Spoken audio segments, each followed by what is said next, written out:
We Want to Get Paid Cash Contest. Be listening every hour for the word that wins and enter it at wingam.com. WING 1410 Dayton, Dayton's ESPN Radio.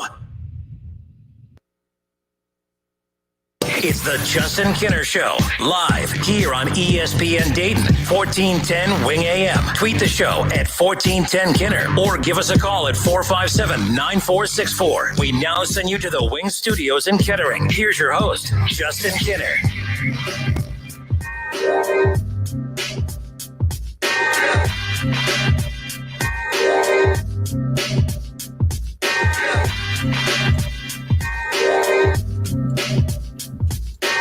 All right, everybody, buckle up. Welcome in. Justin Kinner, Kev Nash with you here on a Thursday. How in the hell is it Thursday? I'm ready for it, man. That means we're one step closer to the Buckeyes on Saturday. Buckeyes, what's that? The Ohio State University football team. Isn't that old football team that used to play last year? Like, yeah. Holy, I tell you what, I wanted, so today at lunch, I was like, man, I could tell we're just getting closer and closer to, and I opened the door and it was just a wall of heat that hit me. I'm it's freezing this morning. So I got this long sleeve shirt on and it's kind of hot outside. What the heck, man? I've really enjoyed the crisp, cool air over the last couple of weeks. It just feels like college football. The only thing keeping it from feeling like college football is the Buckeyes on the weekend. I don't care what weather it is. Rain, sleet, snow, sun, tornadoes, hurricanes. Actually, no tornadoes, no hurricanes, none of that stuff. But I cannot wait for Saturday. This is one of those where I don't care who they're playing. I don't care that the game might be done by the end of the first quarter. It's going to be so cool just to see Ohio State finally kick off. Why are you looking at me like you that? Bring up tornado. You lived through a tornado here in Ohio last May, and you just went to a hurricane, right? Yep. You're a world traveler, man. Yeah. Well, Schlemmer used to joke all the time, say the curse of the Kinner, that bad weather follows me everywhere. And he is not wrong as far as that is concerned. But yeah, a lot of good games. We're going to take a look at some of the top matchups in college football and the NFL. We're going to give you our Week 7 NFL picks today. And we'll get into all of that. We're going to be joined momentarily here in about 15 minutes. Austin Ward from Lettermen Row. We're going to chat with him, preview the matchup with the Buckeyes matchup with Nebraska coming up here on Saturday, as well as maybe peek ahead to Penn State. I know everyone says, well, you got one game at a time. I don't do the one game at a time thing, man. It's all about the big one, the one that matters, that Week 2 one. And then if they trip up, then they trip up on Saturday. Then I'll be ranting and raving on Sunday and Monday. Don't you worry about it. All right, we got lots to get into. Again, Austin Ward with Lettermen Row joins us coming up here in 15 minutes. I want to open up with this. So Odell Beckham Jr., I'm not trying to this really isn't about the Browns per se. It's about Odell Beckham Jr. We're moving on. We've talked enough Browns this week. Hell, even I'm sick of talking about the Browns at this point. OBJ, a very polarizing figure within the National Football League. When you look at some of the biggest names in the NFL, OBJ is right up there. This is not about which receivers are better. There's a lot of probably receivers that have, from a production standpoint, have produced more for their teams over the last couple of years than OBJ has. But a lot of those guys aren't bigger stars than OBJ, and you can argue, okay, well, what does being a star mean? Who cares? If you being a star, I heard, on Greeny's show earlier today, he mentioned how he was getting a lot of, he called Baker Mayfield a star earlier in the show. And of course, I guess his mentions he got lit up on social media. And he goes, look, folks, you may not like it, whether you like it or not, though, but Baker Mayfield's actually a household name across the NFL. Maybe not for all the right reasons, but there are a lot of quarterbacks, and he mentioned Ryan Tannehill as an example. Ryan Tannehill is not a household name across the National Football League. But if you ask every team around the league, they'll probably tell you they'd rather have Ryan Tannehill than Baker Mayfield. Baker Mayfield's a bigger star, but he doesn't mean he's the better quarterback. I thought that was an interesting distinction because I think sometimes you and I go back and forth all the time, and I'm like, you can't disrespect a star like that. Baker, you can. OBJ, I still, but being a star doesn't necessarily mean that you are an elite talent. So I thought that was a good distinction by Grinny as far as that's concerned. This past Sunday, when the Steelers briefly beat the Browns. It was close early. It was like 0-0 when it kicked off, and then that's where it just kind of separated. OBJ was the camera was obsessed with him, like always. The camera was, they kept panning over to him every time he'd come off the sideline. And if you watch any other game, you watch a Bengals game, they're not panning over to the sideline. They're not panning over to the side. If they do, it's to just see kind of Joe Burrow interact with coaches and players. Then after that, they're done. And this isn't a jab at the Bengals. I'm just saying, like another team locally, you watch a lot of Bengals games. Watch every game. and if there's a disgruntled player on the roster, the camera's going to find him. Right. I don't really think OBJ is disgruntled as far as I'm concerned. I think he's actually said all the right things and done all the right things as far as that's concerned since coming to Cleveland. But over the weekend, everyone started pointing at him right away because he took his shoes off 8 minutes to go. He was yelling at some of the coaches. He was not. They panned over to him and he's yelling at teammates and like, oh, here we go. This is typical OBJ. Typical OBJ. He had some interesting things to say. He had a rebuttal for all of that for the media after when talking with him, of course, earlier in the week about the perception of who he is and the double standards that media has placed on him.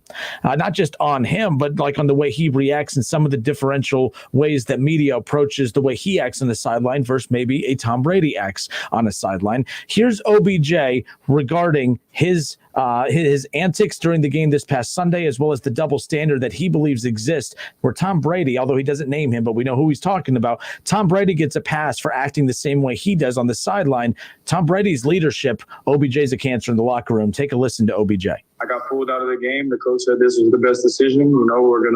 It's 8 minutes left. And for me, I'd rather take my ass whooping like a man. I'd rather take my win the same way. I want to be out there to the last whistle, competing, win, lose. I don't care. Well, 50, down 50. I don't ever want to come out of the game. And that's always going to be my mentality. I'm kind of over, trying to play the right thing because, I love them to death, but there's people who have plenty of rings and consider the GOAT, and they do things on the sideline, and other people do things on the sideline, and they get away with it, and it's classified as passion because they may have something behind their legacy or whatever it is. And to me, there's no way around it. I don't care if I have 0 rings, 12 rings, 20 rings. I love this game of football, and I'm not going to keep dulling myself to for the world to feel like I'm mature or whatever word you would like to throw around it. I'm always going to be me. And tired of losing to good teams, and just ultimately want to win. And one day, when it's all said and done, we'll all clearly see that. But in the meantime, while we're in it, I'm sure we won't. So I just keep pushing forward. It's not going to bother me anymore. What did he say that's wrong in there? Nothing. None. Like, he's 1,000,000% right. He was frustrated that he felt he had to justify his actions on the sideline. He was basically saying that, look, he was angry that he had to come out. He was telling his head coach, hey, why are you taking me out? You're taking me out because we're losing? He goes, I'm part of the reason we're losing out there right now. Why bail me out? Keep me out there. I want to be out there on the field whether we're down by 50. How can you listen to that and I'm not saying you. How can people listen to that and not respect that? There's only one reason, and that's just because you hate the guy. And that's really what it comes down to. We all know this. Look, I'm not going to talk politics with you, but these debates, like the debate tonight, it's really stupid. Do you think that anything, if you're voting for Biden, do you think anything that Trump says is going to make you all of a sudden say, you know what? That's a great point. This Trump fella, he's a pretty smart guy. You know what? Forget Biden. I'm on his side now. And do you think that Biden is going to say anything that is going to make a Trump person change sides either? Well, by golly, I think this guy's really smart. I'm going to take his side now. No. That's not going to, these debates are pointless. I think they're stupid. I don't think they work. They're for entertainment purposes only because I'm super entertained by watching them. I mean, the comedy in these is hilarious. My point is that when you as an individual are locked in on one way of thinking, nothing that an individual does or says is ever going to change your mind. OBJ, like the critics, everyone that dislikes him and hates him, anyone that hates the Browns, OBJ will do or say nothing that is going to get people to buy into him, to respect him, to believe him. And he's 1,000,000% right. Tom Brady can throw his helmet. Tom Brady can cuss and scream, and he can go off on coordinators. He can go off on coaches. He can go off on teammates. And what do the broadcast? Man, look at that guy. He's such a leader. He's so cute. Supermodel wife, super hot wife. Man, I love that fire, that passion. I wish that I can have that fire and passion and drive in every aspect of my life. That's leadership for Tom Brady. But for OBJ, who's doing the same exact thing, if the receivers aren't catching balls, he's right on there, getting on their ass too. If the defense isn't making tackles, he's on them too. Now, maybe it's because I'll give it this, maybe the difference in position. Maybe people don't look at the wide receiver position as a position of leadership where, man, we really need our receivers to lead this locker room. Maybe that could be it too. I don't know. But then again, Cam Newton would do a lot of the same things. And no, I'm not trying to make this about race or anything, but it is interesting. Cam Newton can have the same type of antics that Tom Brady does. And Cam Newton is considered a guy that's, poisoning the locker room. Tom Brady does it. Oh, man, he's just a great leader. Maybe it's as simple as, hey, when you win, you can act like that, and when you lose, you can't. Maybe that's what it is. But I agree 1,000,000% with everything OBJ just said. What is wrong with what he said? Leave me on the field. I'm a competitor. I'm mad that we're losing. Good. How can fans not relate to that? Bengals fans who hate OBJ and hate the Browns, you should be able to relate to everything he said. I hate losing. I hate losing to good teams. I just want to win. Every fan can relate to that regardless of what team an individual star plays on. I agree with you, but I think it does have a lot to do with what Tom Brady has accomplished and having rings. We take a look at the college basketball aspect of this. We look at a player like, I know this a little bit before your time, but Christian Laettner. I know Christian Laettner. Play for the Wizards? Exactly. Christian Laettner. Yeah, he played with those great MJ Wizards teams, man. Yeah. When he was at Duke, he was one of the most hated players in college basketball. People called him dirty. The Kentucky Wildcat fans know all about this. People remember the shot that he hit from the free throw line to advance them to the Final Four and everything over at Kentucky. But people also remember him stomping on a player's chest in that middle of that game where he should have been ejected. We overlooked that because he has jewelry and he's a champion. You fast forward to Grayson Allen, who's out here trying to break people's arms and tripping people left and right. People were like, he's terrible. Get him out of here, because he didn't have the jewelry. He wasn't performing at the same level as a Christian Laettner. I think it all has to do with, hey, man, if you got the rings, if you bring it home the dubs, then we overlook a ton. But if you're not bringing home the big time victories, the ones that really count in the playoffs and in the NBA finals or the Final Four, we're going to look at you side eye. Like Chris Paul, people look at Chris Paul side eye because he likes to hit people below the belt. But another player like Dennis Rodman, he kicked people below the belt. People don't say nothing because he got rings. I think it's really all about that in this era, though, it wouldn't work. People didn't have the Twitter and the Facebook and all that stuff back. Oh, it was everywhere. It was everywhere. It was on Good Morning America. It was everywhere when he kicked people in the nads. In the finals versus Supersonics, Dennis Rodman kicked a dude in the nads. Draymond Green does. Yeah, but people don't even bring that up no more because he got rings.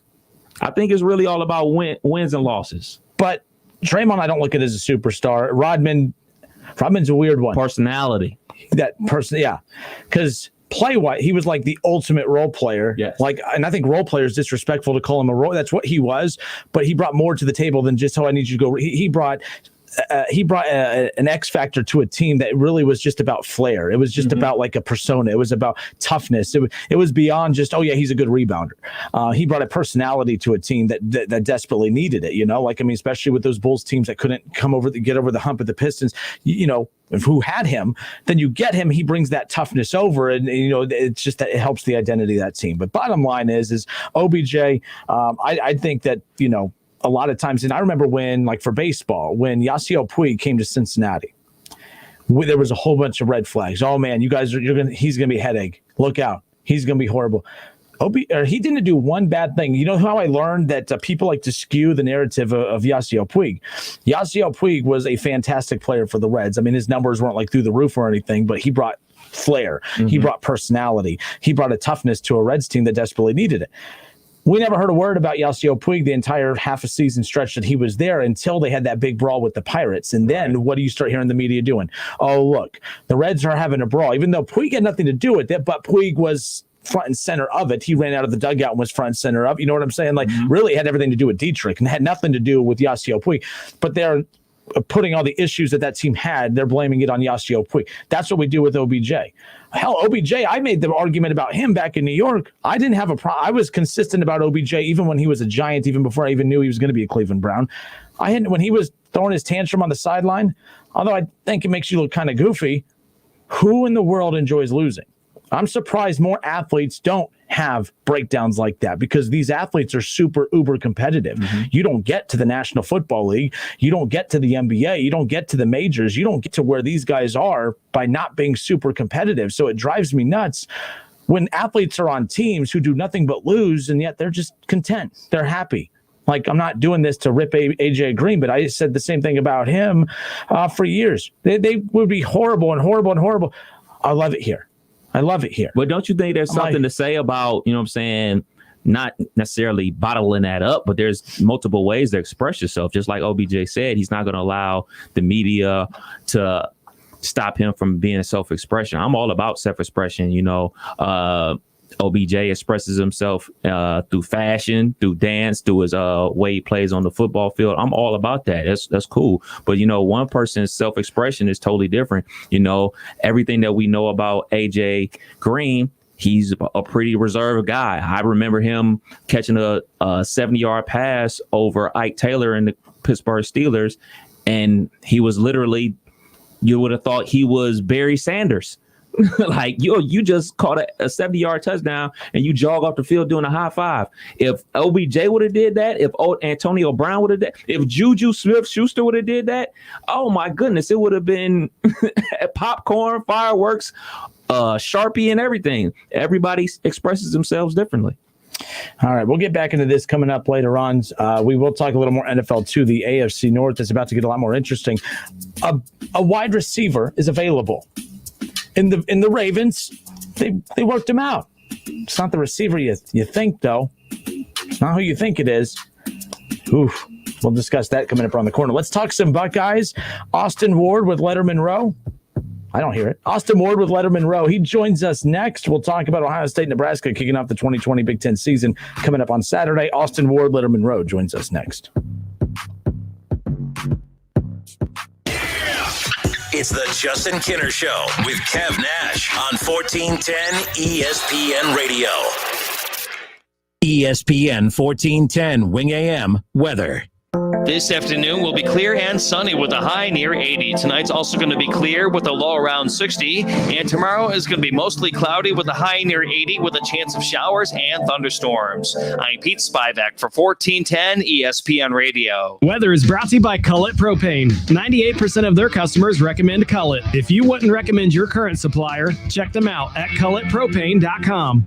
Yeah, this season I actually had little business cards made. Eric Rubino, Fantasy Baseball GM. You can keep that. Sure, the players are famous, but come game day, I decide their fate. What's that? Oh, you make $20 million? Well, I don't like your attitude. You benched? No, I'd never bench an all-star, but I could. That's also why I like Progressive's Name Your Price tool. With options based on my budget, they never throw me a curveball. That's a little baseball reference for you. Get options based on your budget with Progressive, even if you're not a legend in your own mind. Progressive Casualty Insurance Company and affiliates. Price and coverage match limited by state law. It's time for Straight Talk, just like football. You want the best coverage with your wireless network without your wallet taking a hit? Straight Talk Wireless gives you the same nationwide coverage as the big carriers, America's best networks, for up to 50% less. Just $45 a month for 25 gigs of high-speed data than 2G with an unlimited plan. No contract, no mystery fees. Don't get sidelined by weak protection. Get Straight Talk Wireless. Savings may vary. See terms and conditions at straighttalk.com. Right now, Allstate has almost as many ways to save as there are types of music. Save for being a new customer. Save for driving safely. Save for driving less with pay-per-mile insurance. Visit allstate.com or contact your local agent to get a quote. Find out how much you can save today. Allstate. Now that should be music to your ears. Not available in every state. Savings based on early signing, discount drive-bys, and mile-wise. Savings vary based on how you buy. Subject to terms and conditions. Allstate Fire and Casualty Insurance Company and affiliates, Northbrook, Illinois. Malcolm Gladwell, podcaster, bestseller, philosophizer. Kevin Hart, comedian, author, motivator. Both of us on the new Audible. Audible's got everything. Podcasts. Got them. Audiobooks. Got them. Original series. Got them. All in one place. Wait a minute. Is an app a place? Not in a literal sense, but you can literally go to audible.com and try it out on us for 30 days. That is figuratively mind-blowing. Get in the zone, AutoZone. Welcome to AutoZone. What are you working on today? Picking up an online order? No problem. It'll just be a moment. You know, we've got more convenient ways to shop besides our same-day store pickup. You can also shop from your car with our free curbside pickup. Or you can even shop completely from home with our free next-day delivery. Just order by 10 p.m. on AutoZone.com. Getting the job done just got easier. Free next-day delivery on eligible orders. Restrictions at AutoZone.com. Get in the zone, AutoZone. It's time for Straight Talk, just like football. You want the best coverage with your wireless network without your wallet taking a hit? Straight Talk Wireless gives you the same nationwide coverage as the big carriers, America's best networks, for up to 50% less. Just $45 a month for 25 gigs of high-speed data than 2G with an unlimited plan. No contract, no mystery fees. Don't get sidelined by weak protection. Get Straight Talk Wireless. Savings may vary. See terms and conditions at straighttalk.com.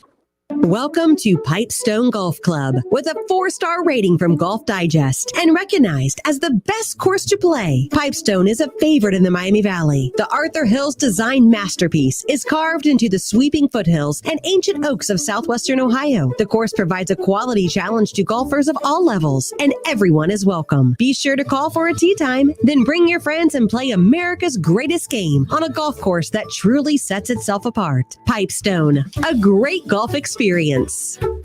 Looking for fall flavor that really brings the heat? Enjoy a home-style meal with a kick at Lee's famous recipe chicken, thanks to our spicy jumbo dippers combo for only $6.49. Dip into your spicy side with a big helping of our spicy jumbo dippers, an individual side, a fluffy biscuit, and a regular drink, all at a great price. It's the easy way to fire up your taste buds. Get a home-style meal made easy with our spicy jumbo dippers combo for only $6.49. Only at Lee's, famous for chicken. Skilled trade workers are the backbone of every community, and also the Army National Guard. Soldiers trained to keep the power flowing, engines running, and in every other trade needed to accomplish the mission. These soldiers are on the fast track to learning skills that can set them up for success at home with companies looking to hire the best. Their resumes are being built through their paid training and part-time service. Find out how you too can learn a trade profession by visiting NationalGuard.com. Sponsored by the Ohio Army National Guard. Aired by the Ohio Association of Broadcasters and this station. John McManus is running hard to be our Montgomery County Treasurer. Montgomery County is already one of the highest tax counties in the state. It seems like every day we're being told to pay higher and higher taxes. Now, in the middle of a pandemic, we're told to get ready for another tax increase next year. When John McManus was vice president of the largest school board in Montgomery County, he fought against property tax increases. As our next county treasurer, he'll stand with us again. This November, vote John McManus for Montgomery County Treasurer. I'm John McManus, and I approve this message.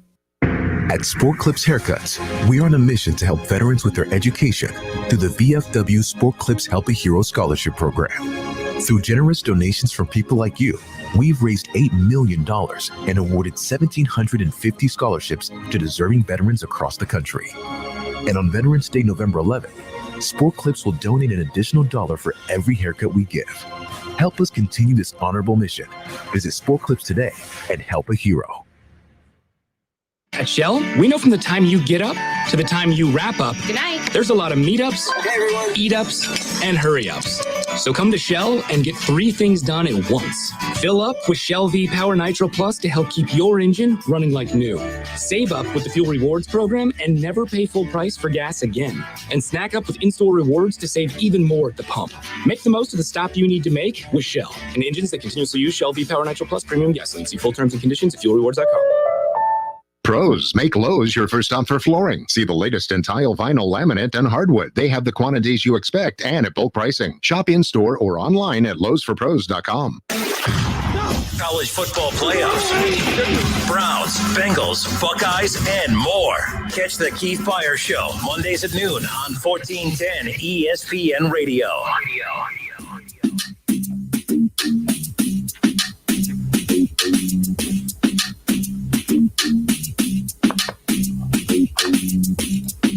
All right, everybody, we welcome you back. Justin Kinner, Kev Nash with you here on Dayton's ESPN radio station 1410 Wing AM. We finally have Ohio State football coming up for you this Saturday. You heard the Ryan Day Coaches Show earlier this afternoon during your lunch break, and it finally feels like college football season, which is crazy because we're a month and a half technically into the college football season, and although I have enjoyed a few of the top matchups in college football, I will say this, that it's crazy. A game that's not being played on a Saturday could impact the games that are being played on a Saturday. For instance, I'm watching Alabama, Georgia this past Saturday, and I'm like, this is great. This feels big. It's cool. But it was strange to me. It's like Ohio State beating up on someone earlier in the afternoon, setting the table for that is what makes that game it's strange. But starting this Saturday now, watching Ohio State, then it's really going to become interesting now watching some of those others. I think it's because now you have a team to compare everyone else to, even though Ohio State, we kind of know what we're getting, with that offensive line, run game, with the wide receivers, Justin Fields, that defense. I mean, this is going to be an exciting season. And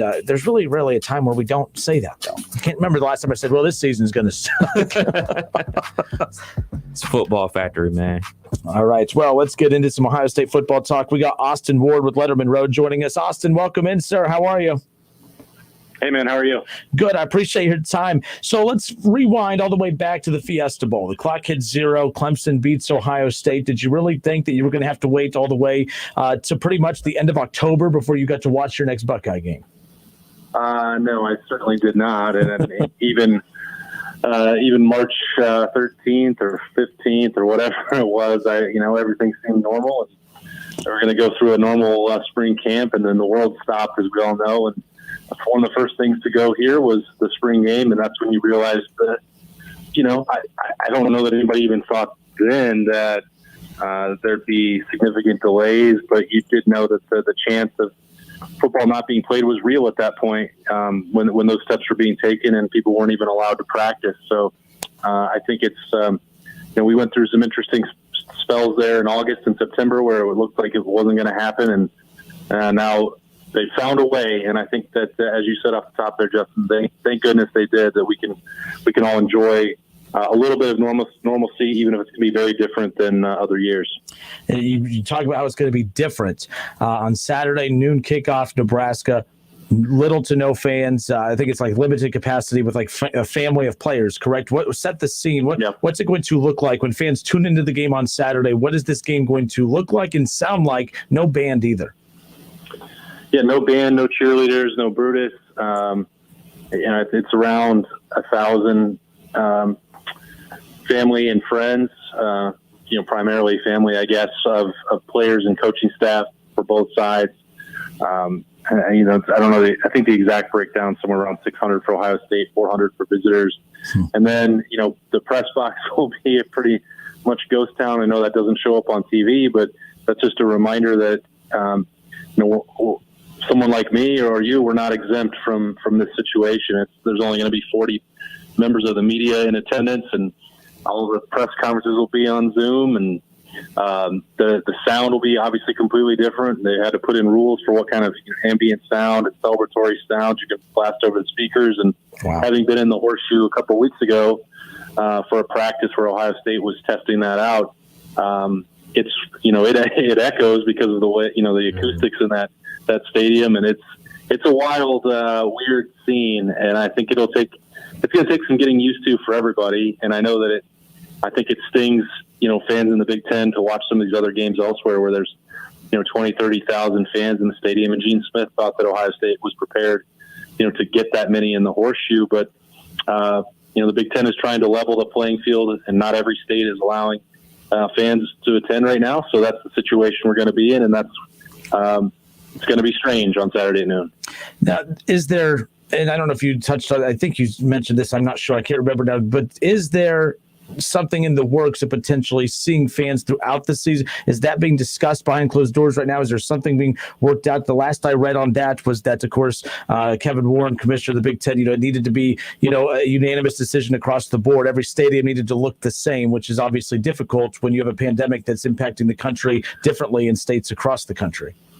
Yeah, I asked Gene Smith about that earlier this week, and that's when he mentioned the fact that they had a plan in place with pods, and given the size of the Horseshoe, where they felt get 20,000 people into the stadium comfortably. But the Big Ten is not allowing individual institutions to go on a case-by-case basis and do that. So as long as, I think the example he used was Wisconsin is not allowed, to have any fans, even including family or friends. So that's even not that's the only real exception when you look from campus to campus right now, is Ohio State and several others are allowing that. And I don't believe that unless I was being misled there, that the Badgers could have anyone at all in their stadium. So that's sort of the point is that state and local guidelines in those areas are going to dictate what they can do, and until everyone has the ability to bring in more fans than none of the schools will be able to. Austin, what's in the water at Ohio State where players like Shaun Wade and Wyatt Davis, first-round picks, are coming back to college to play for free? What's in the water up there? What are they telling these guys?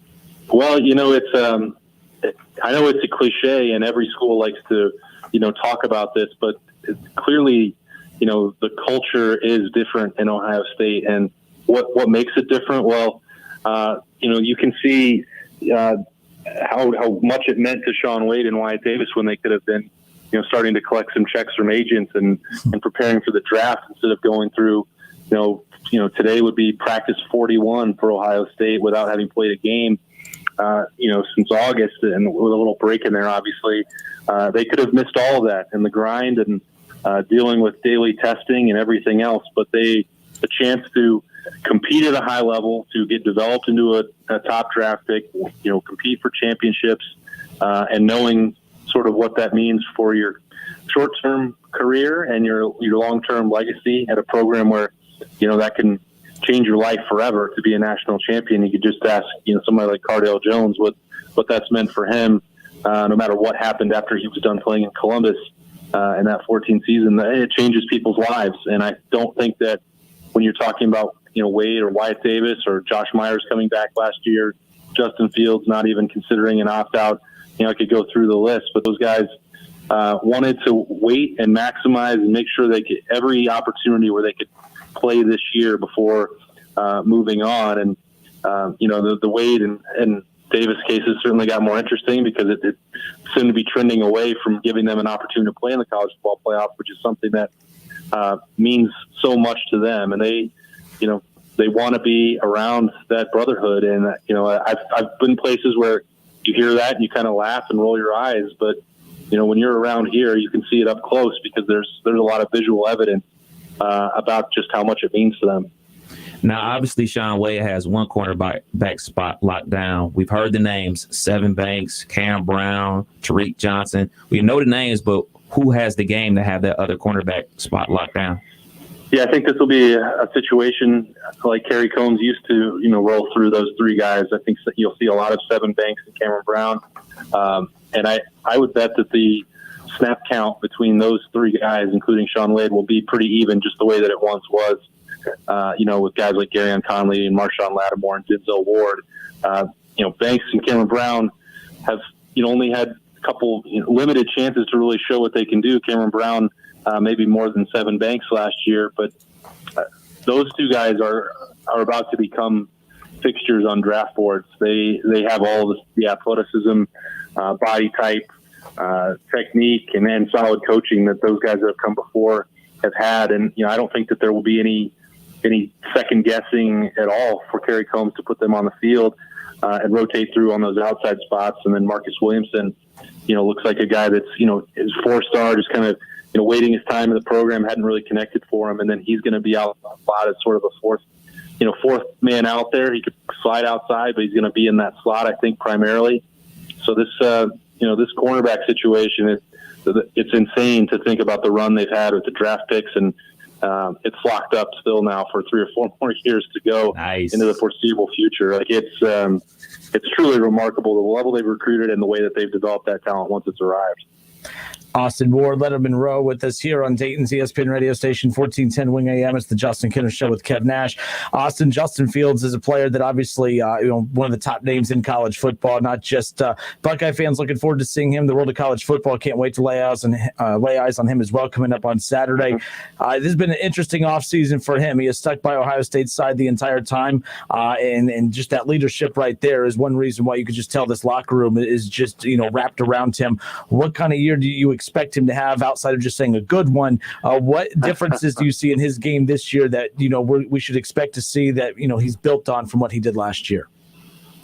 Well, I think that he had a Heisman winning, not just finalist worthy season last year, and you can't ever really say that it would surprise it for someone not to win the Heisman because it's such a difficult award to win and it only goes to one of them. And then his main competitions had a little bit of a statistical head start, but Justin Fields to me is the best player in college football, and I expect that he will prove that over the next 9 games. I think that he has a fantastic shot of winning the Heisman Trophy. I think that he can become the number 1 draft pick. When you're looking at his game, I think, Ryan Day's never had this before, which is kind of hard to believe as well, with a quarterback, starting for 2 years in his system and the familiarity that you get with the playbook. And, those two, you're teaming up with the way they see the game and Fields with his athleticism and the weapons he has. It's just the sky's the limit. It would have been I wish that we could see exactly what he could have done in a full season with some, stat padding games outside of the league knocked in to see what school records he could challenge. But, I think that the part with that familiarity with the offense where he takes the next step, if there was one thing that he didn't do maybe at an elite level, still very good, was sometimes he would hold the football too long and maybe not get through as many reads as he could potentially get through now. I think that led to some of the sacks that he took last year that weren't necessarily on the fault of the offensive line. Again, that's nitpicking because he was just about everything you could possibly hope for at the quarterback spot last year. But that's probably an area where I would look at where you get smarter, you see things faster, you understand the concepts better, and then you take that and translate in with another year to develop physically, and some scary things can happen. We can't talk about Justin Fields without talking about the weapons. What is this wide receiver rotation going to look like? Because, Olave, Wilson, the freshman, Fleming, Scott, we got an older guy in Jalen Harris. Like, there's a ton of weapons for him to throw the ball to. What is that rotation going to look like?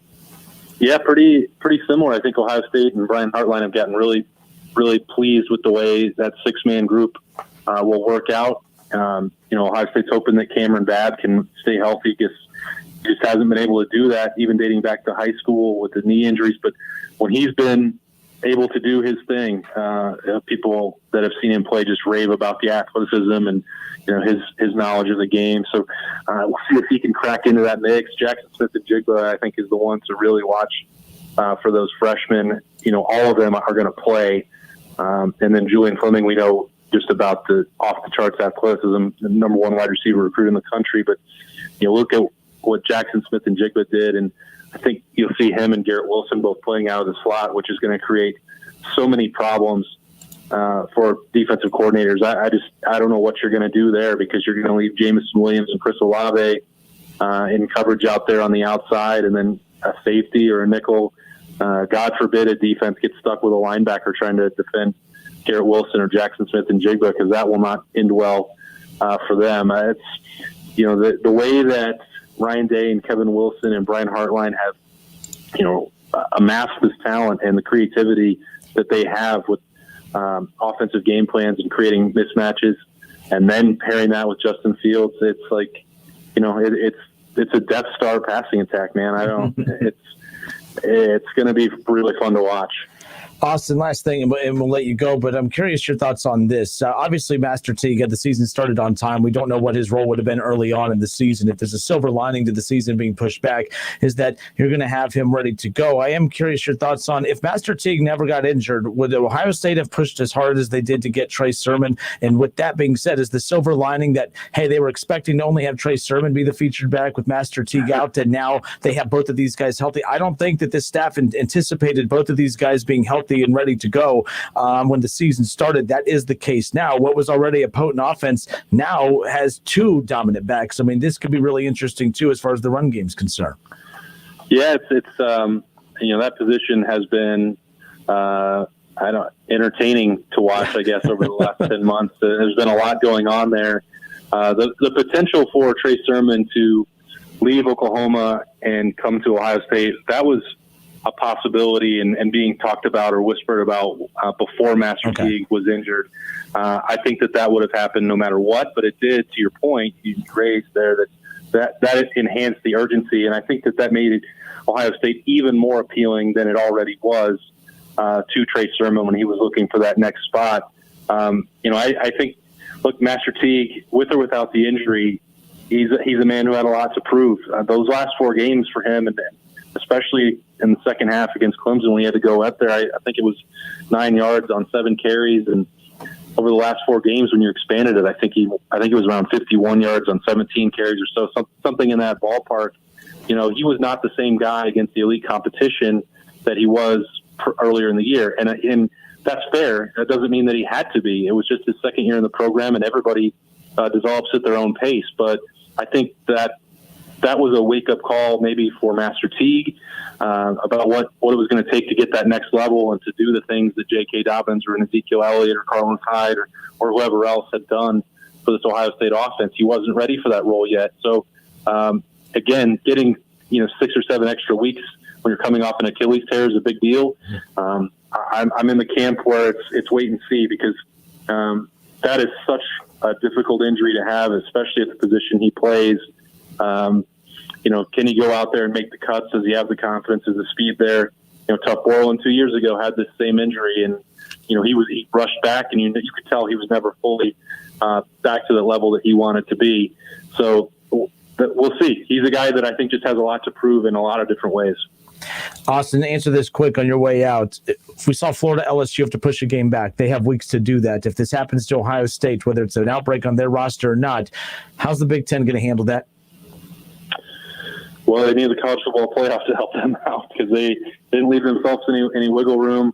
I think if more cancellations across the country pop up, the group that can help them most is the college football playoff, again, which that draws on all the leagues. And they don't seem to want to help each other after what happened last summer. But they're gonna need to. Like, if the SEC is starting to have problems like what you just talked about, the easiest way to give everyone a chance to play as many games as possible is to move the playoff back. You don't have to do it far, but 1 or 2 weeks would certainly help. I don't know what the likelihood of that actually happening is, Justin, but that would certainly help everybody. All right, good stuff. Austin Ward, Lettermen Row, awesome enough to hang out with us here as we get set for Ohio State, Nebraska, kicking off finally this Saturday at noon, 10:30, the pregame right here on Dayton's home of the Buckeyes, 1410 ESPN Radio. Austin, thank you so much. Enjoy the rest of your week, and enjoy Saturday, would you? Will do. Thanks for having me, man. All right, good stuff there. Austin's a great guy. I appreciate him taking time. And yeah, so the Trey Sermon thing is interesting too, because I'm glad I remembered to ask that this time, because I forgot last. But yeah, like Ohio State, they were fortunate when Master Teague went out that they were able to kind of hit the transfer market, the free agent market, as I like to call it in college. But yeah, to his point, they were inquiring about Trey Sermon, before Teague got hurt. Right. Would Sermon have come to Ohio State if Teague was healthy? I'm not saying that there's any problems right now or like that he's unhappy. I almost wonder, though, if Teague was healthy, what Ohio State, what did Ohio State promise? It was easier to promise him a lot of carries when Teague's out and he's going to be the feature guy. But now it's basically the situation he had in Oklahoma. It's going to be splitting a lot of carries. Did he leave Oklahoma because he didn't want to do that? It's going to be interesting. I don't know what Teague, Sermon, really good. I'm just curious which one's going to edge the other one out, because we saw this with Weber and JK a few years ago, and obviously JK separated himself significantly from Weber. Good competition's a good thing. Absolutely. Competition is great, especially in college football. It pushes other guys to be better. I think it's going to lean towards Sermon because of his ability to catch the ball out the backfield. And, that, like he talked about, that injury, man, like, you don't want to push it, man. You don't want someone to re-injure themselves. I mean, this thing just happened. It's a long time. Matter of fact, he got hurt like pre-Rona, so you think he got hurt like in February. You know what I'm saying? So to actually be out there practicing right now after an Achilles tear is remarkable, and we talked about tough Borland coming back. It's just something up there in Columbus, Ohio, where they're mending these guys up faster than other people, convincing people to come back to school to play football for free. Ohio State has a special thing going inside their program, and I just hope we bring it home with a national championship. All right, more Ohio State talk coming up around the corner, but that is interesting what Austin said at the end. I know you keep asking that same question all the time, and everyone's answer is, well, you just push it back. It's not that simple. If the SEC, ACC, and others say no, it's not happening. It's unfortunate, but I could see an ugly picture. I'm seeing already an ugly picture already started to be painted. That's my biggest concern. We'll dive into that when we come back. Don't go anywhere. It's the Justin Kinner Show with Kev Nash. Trick or treat. Right here on 1410 ESPN Radio. Make it a Redbox night with an edge-of-your-seat action thriller that can't be missed. Rent Ava, starring Jessica Chastain. Ava is a notorious assassin who travels the globe specializing in high-profile hits. However, when a job goes dangerously wrong, she is forced to fight for her own survival. Rent Ava, along with other new movies, tonight. Head to one of the 40,000 Redbox locations. Stream on your smart TV or visit redbox.com for all the ways to watch. For DIY projects, you know the Home Depot is always in your corner. Now with our mobile app, it can also be in the palm of your hand with digital tools like image search. Snap a picture of something. It'll recognize it and serve up product suggestions in seconds. And our product locator will check availability and lead you right to it. The Home Depot mobile app. Download it today to get started. Only from the Home Depot. How doers get more done. At Shell, we know from the time you get up to the time you wrap up, Good night. there's a lot of meetups, eat-ups, and hurry-ups. So come to Shell and get 3 things done at once. Fill up with Shell V Power Nitro Plus to help keep your engine running like new. Save up with the Fuel Rewards program and never pay full price for gas again. And snack up with in-store rewards to save even more at the pump. Make the most of the stop you need to make with Shell and engines that continuously use Shell V Power Nitro Plus premium gasoline. See full terms and conditions at fuelrewards.com. If I learned one thing from this great game of baseball, it's that she'll humble you. You think you've got it figured out, you check the standings, and you're in last place again. I'm Eric Rubino, Fantasy Baseball GM, and I can put my team in position to win every single time, but I can't play the games, people. At least Progressive's Name Your Price tool has options based on my budget. It never lets me down, unlike my pitching staff. Amateurs! Get options based on your budget with Progressive, even if you're not a legend in your own mind. Progressive Casualty Insurance Company and Affiliates. Price and coverage match limited by state law. Hi, Joey Beckett here at Buckeye Ford in Sydney, home of the Works package and the Double Take Tire specials. Call today for your appointment, 937-419-8473 or 1-800-700-0050. Buckeye Ford in Sydney, exit 92 off of I-75. We'll see you soon. Hey, here to tell you about my friends at Cordell Transportation, now hiring Class A CDL drivers for new Home Daily dedicated lanes. That's right, Home Daily, earn up to $1,620 per week. A $2,000 sign-on bonus, medical, dental, vision, company-paid life insurance, outstanding new equipment, and no-touch freight. Call Cody, 937-277-7271, or apply at CordellTransportation.com. Driven to succeed. Interested in helping Dayton students succeed? Don't miss the Dayton Public Schools Drive-Through Career Fair on Thursday, October 22nd between 10 a.m. and 2 p.m. at Welcome Stadium. Masks are required. See the full list of positions and apply now at DaytonPublic.com. It's time for some straight talk. You know what covering your bases is in baseball, right?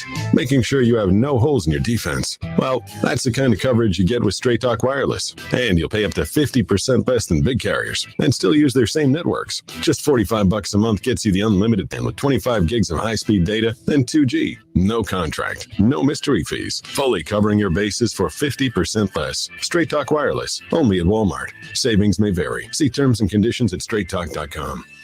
I saved big money with the Progressive Home and Auto Bundle, so I finally bought that new set of golf clubs. Watch out, Fairway. Here I come. This is not a real testimonial.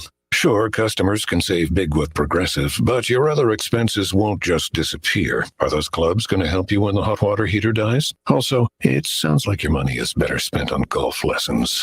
Time to go shoot the course record. No, but maybe time for a reality check. Progressive Casualty Insurance Company and Affiliates. Hi, this is Chris Burmick, co-owner of Butler Heating and Air Conditioning. I support LaRonda Jackson for state representative. LaRonda is reliable and responsive when called upon. Her follow-up said a lot to me about her commitment to local businesses. LaRonda Jackson is a successful business owner, and I appreciate her desire to create a better community for all of us. If you live in District 40 and want vision, unity, and values, vote LaRonda Jackson for state representative. Paid for by Friends of LaRonda Jackson.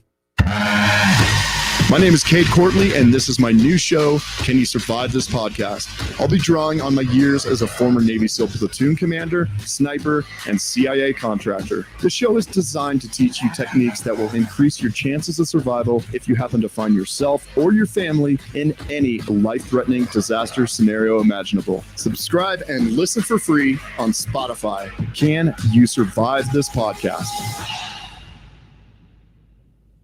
Making it easier for you to get the frickin' chicken. Remember Frickers.com. That puts you in touch with everything you crave. Frickin' chicken wings, burgers, ribs, salads, wraps, everything you crave. Should you crave an ice-cold domestic draft beer? Join us and dine in. We have a 48-ounce personal pitcher for only $6. Dine in, carry out, delivery, and now order online at Frickers.com. The home for fun, food, sports, and spirits is the home to order online at Frickers.com.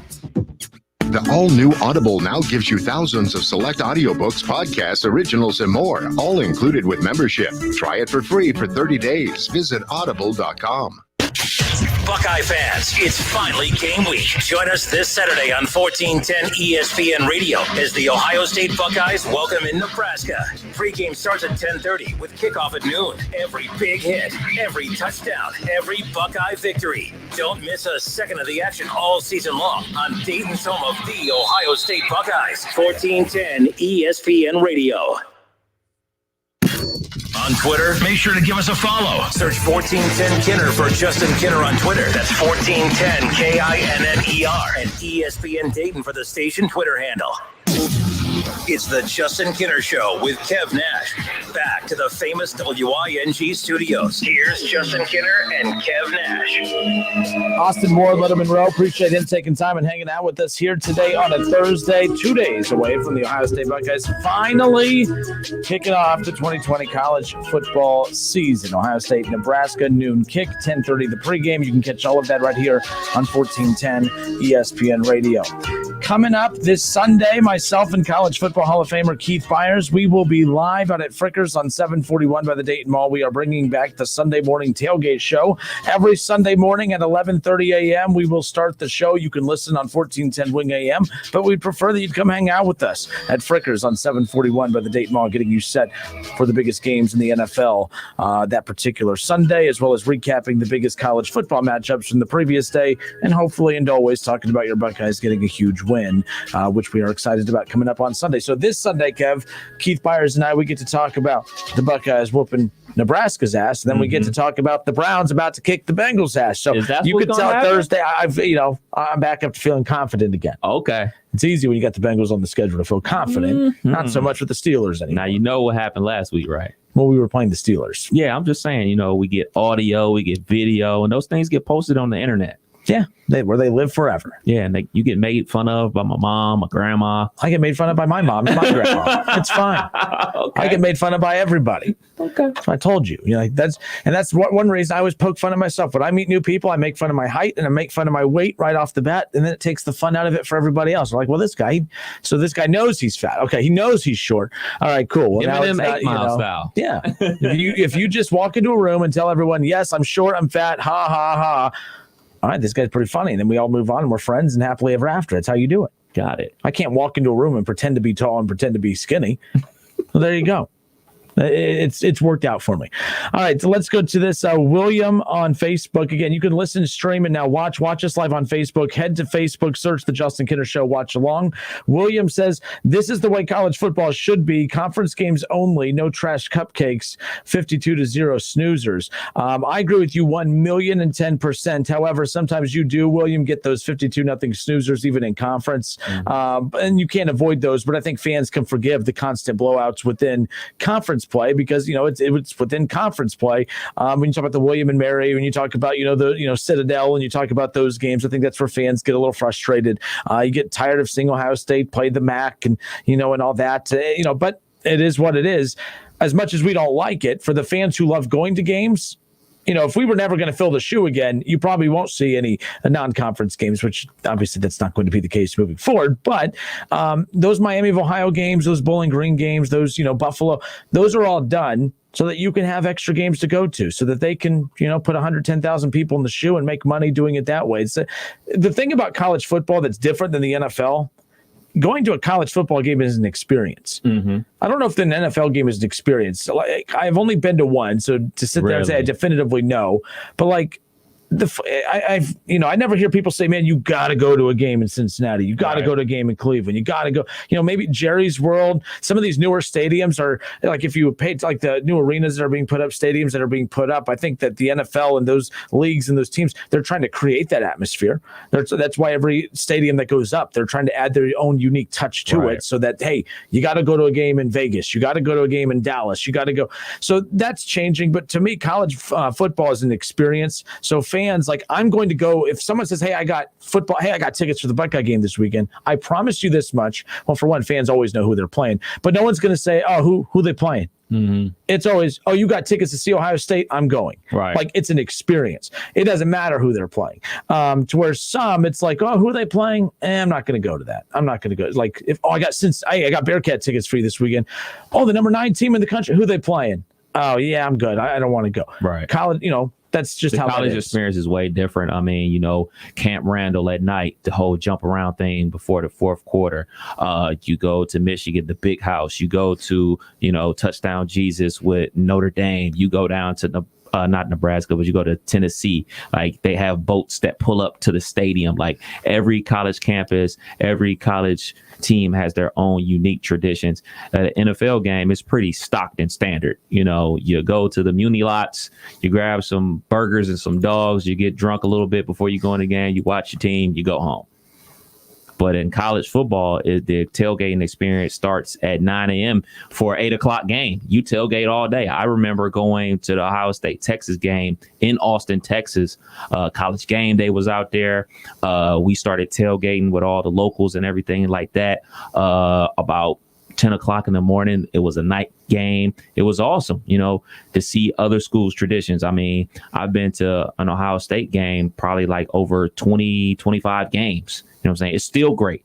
But, pre-Rona, my brother and I decided, you know what, we're going to start going to other campuses. We're going to start going to these Ohio State games when they're at Camp Randall, when they're at Penn State, when they're at these other schools, like, to see their traditions and have a good time, because that's what it's really all about, seeing what these other schools have to offer and just have a blast. But Rona strikes again. Yeah, I went to when Ohio State, in fact, it just popped up on my memory thing on Facebook the other day. Ohio State lost to Purdue, obviously, a few years ago, and we were at that game.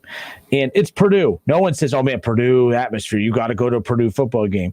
But, like, even, like, those teams, you could have a college football. I mean, that experience, like, no, I'm never going to say, you got to experience a Purdue game under the lights. But that was one hell of an experience. That was one hell of an atmosphere. I mean, it's the game. It's for them. It was the game. You have Ohio State coming in under the lights. They're ranked. You're looking to pull off an upset. I mean, good for them. Like, that place was absolutely rocking. It was freezing cold. It was windier than all get out. And it was the ball 75 times. And they threw the ball 75 times. I thought Zach Taylor was coaching the team there for a second. It was unbelievable. But no, it was cool. Like I said, I'll never come on this show and crack the mic and say you got to go to a Purdue game. But that night, that Purdue game provided one hell of an atmosphere. I was sick of it by halftime. Don't get me wrong, because they were not playing well. The train sound every first down, yeah, man, all that type of stuff is great. It's like you said, it's when those schools and Ohio State's coming to town for a night game. It's their Super Bowl, so the potential of them actually pulling off the upset is possible. Like, Mississippi State, when Alabama comes to town for a 7 o'clock kick, you're gonna get those cowbells all game long. So, not necessarily I want to go to a Mississippi State game, but that's got to be cool. It's got to be cool. Got to be a good time. All right, good stuff. Hour 1 in the books. You are listening to the Justin Kinder Show with Kevin Nash on Dayton's ESPN radio station, 1410 Wing AM. William says that rushing the field would be super dope. Like, have you ever rushed the field? Yes, I was there when Ohio State beat Michigan. Herb's first year, we rushed the field. Right. I've never been at somewhere where they've rushed the field, but that's because, I don't follow any good teams. I rushed the court at Wright State before. Yeah. But see, that's another one, like, especially in town, when you talk basketball. Nothing beats UD Arena. Nothing beats it. I will never sit there and say that. But to act like great atmospheres can't occasionally happen. Like, I've been to, NKU's home court. That place is an unbelievable place to watch a college basketball game. And we're talking maybe 4,000 or 5,000 fans there. We're not talking 12,000, 13 like at UD Arena. We're talking, but every place has the potential to have a great basketball, football atmosphere. But you need a lot of fans there. You need sold out. You need people to be into the game and to understand, So not this year. That's going to be, that's the difficult part as far as all that goes. But all right, 457-9464. That's the Justin Kinner Show. I see this book that we're going to get into here in Tim Minnick on Facebook. Let's read it real quick. Obviously, you've never been to Cleveland and started in parking lots with thousands of fans at 8 a.m. That is an experience. Many come just to tailgate all day, still out there after the game is over. The difference is many have to work Monday, much easier to party later on a Saturday night. That's fair. I didn't say that no great experiences exist in the NFL. And the one thing about Browns, going to Browns games too. I mean, I'm very well aware of the tailgating and everything that goes on. But again, you have to have a winning team. The winning team complements everything. So, Tim, you're 1,000,000% right. The Browns, if they ever figured out a way to put a championship winning team out on the field to complement the tailgating before, they would have the best atmosphere in college football or in the NFL, no doubt. And Tim, I'm from Cleveland. I've been to many of Cleveland Browns games, and I've been to many Bengals games. I've been to many Indianapolis Colts games. It's the same thing. NFL tailgates are the same thing. It's a parking lot, beer, brats, go into the game, watch the game, go home. And let's be clear, until you have fans jumping off into tables, jumping off cars into tables, the Bills Mafia, it's kind of hard to take that title from them, man. Hour 2 next. It's the Justin Kinner Show with Kev Nash on 1410 ESPN Radio. O'Reilly. It's Superstart Battery Month at O'Reilly Auto Parts. That means you can get up to a $25 gift card after mail-in rebate with the purchase of your Superstart battery. Return power, performance, and reliability to your car, truck, motorcycle, and more with Superstart batteries only at O'Reilly Auto Parts. O'Reilly Auto Parts. David Brandon will make an excellent probate judge. He's honorable, he's honest. He's a diligent worker, competent, very thorough in his work. I think he will take the time to be conscientious and thoughtful about his decision making. It isn't just that he knows the law, though. It's that he cares and why that matters. David Brandon will work hard for the families of Montgomery County. David was there for me, and I feel like he'll be there for other families as well. He knows the right thing to do. I am David Brandon, and I approve this message. Roosters would like to thank all of our loyal guests and all the loyal Buckeye fans for your support this year. Because of you, we've been able to stay open and keep our award-winning team employed. Our team members go above and beyond and are dedicated to providing you and your family the safest dining experience possible while still providing a fun, casual atmosphere to relax, laugh, and enjoy our award-winning food. Roosters, the official wing sponsor of Ohio State Athletics. Sponsored by Labyrinth Labs. Men, are you tired of those daily blue enhancement pills that take days, weeks, or months to work, if they ever work at all? Listen up. Now you can take Red, the new natural male empowerment pill that works on demand. Even your partner will notice the difference the very first time you use it. To prove Red won't disappoint like the others, you're invited to participate in our nationwide I Take Red Partner Reaction Guarantee Trial. We're seeking participants for this nationwide trial, not only to prove it works the very first time you try it. We guarantee your partner will also notice the difference. Forget those slow-acting blue pills and join those who proudly take Red. Over 50,000 pills have already been claimed and supplies are limited. So to ensure your participation in this free nationwide trial, you must call now. Superior virility on demand. You only need to take Red once to see what all the fuss is about. Call immediately to participate in our free nationwide trial. Call 1-800-718-3112. 1-800-718-3112. Be one of thousands to proudly say, I take Red. 1-800-718-3112. I'm Scott. I'm a Park National Banker, and I'm a community board member. At Park National Bank, we believe that we're more than our job titles, and you're more than an account number. Now, bringing our family of community banks together under a single brand name means you get those core values you've always counted on, and more service, more access, and more options. We're all together now at Park National Bank, where you mean more. The all-new Audible now gives you thousands of select audiobooks, podcasts, originals, and more, all included with membership. Try it for free for 30 days. Visit audible.com. Well, Jason, I've got to tell you, you're pretty much everything this company is looking for in an entry-level candidate. Great. Your resume isn't quite what we're used to, but you've got a fantastic work ethic. Thank you. And I'm impressed by how you carry yourself. So, should we talk about the job? What? The job? Oh, sorry.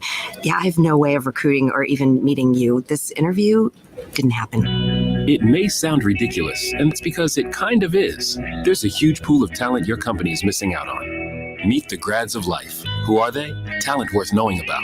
Young adults of unique determination and experience. An ideal fit for your company in an entry-level position, internship, or even mentorship. They might not have every qualification you typically look for, but they're exactly who your company needs. Man, we really could have used him. Don't miss out on a resource many innovative companies have already discovered.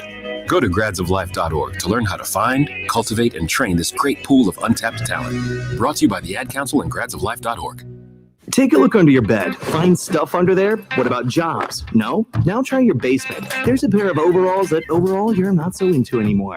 A perfectly good laptop that hasn't sat in your lap in months. And even more stuff, but still no jobs? Well, you really have both. See, stuff is defined as household articles considered as a group.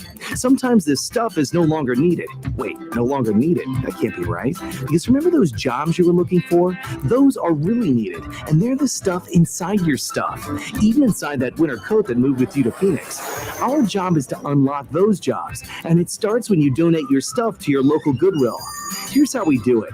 When you donate to Goodwill, we sell your stuff to provide job training for people right here in your community. So just by teaming up with Goodwill, you help create jobs. And isn't that worth parting with the leftover keytar from your 80s cover band? Goodwill. Donate stuff, create jobs. Find your nearest donation center at goodwill.org. A message from Goodwill and the Ad Council. You wanted to see me? Yes, please, have a seat. So here's the thing. When this company brought you on, we took a chance on you.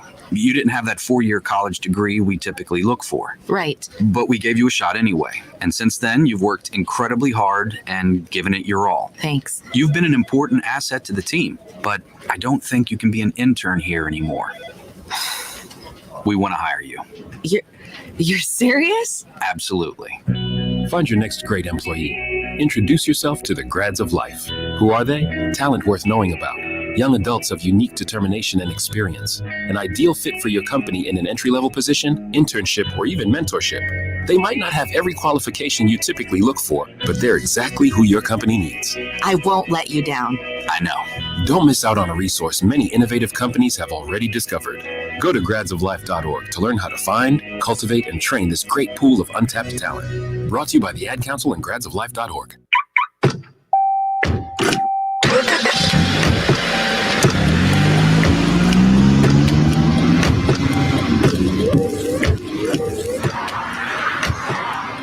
Driving has a rhythm all its own. Don't wreck it with a text. Before you get behind the wheel, silence your phone. Or better yet, designate a texter. For more text-free driving tips, visit stoptextstoprex.org. Brought to you by the Ad Council and the National Highway Traffic Safety Administration. 1410 WING AM. Happy Halloween. Happy Halloween. We are Dayton's ESPN radio station. It's the Justin Kinner Show, live here on ESPN Dayton, 1410 Wing AM. Tweet the show at 1410 Kinner or give us a call at 457-9464. We now send you to the Wing Studios in Kettering. Here's your host, Justin Kinner.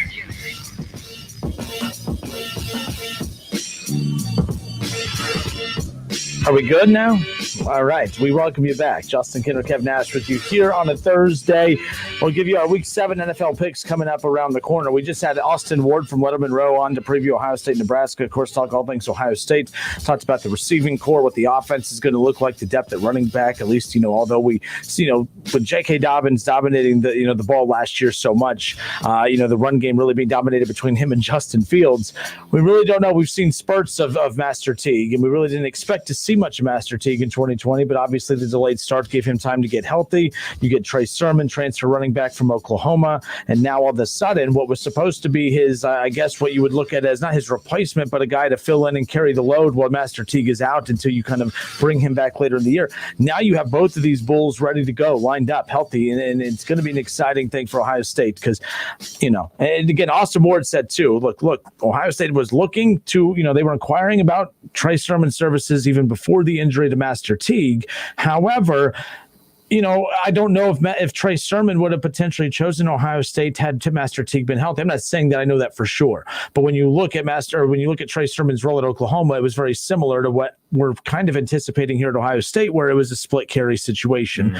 But who knows? He might be the feature back. He might be Master Teague getting some of his carries versus him getting some of Master Teague's carries. So I don't people are thinking I'm positioning this if there's some kind of bad. No, this is a great thing. Right. All the great teams have this. And Ohio State, I can't remember the last time we've talked about a season where we weren't talking about, what are you going to do with this guy? I mean, how are you going to make sure he gets enough reps?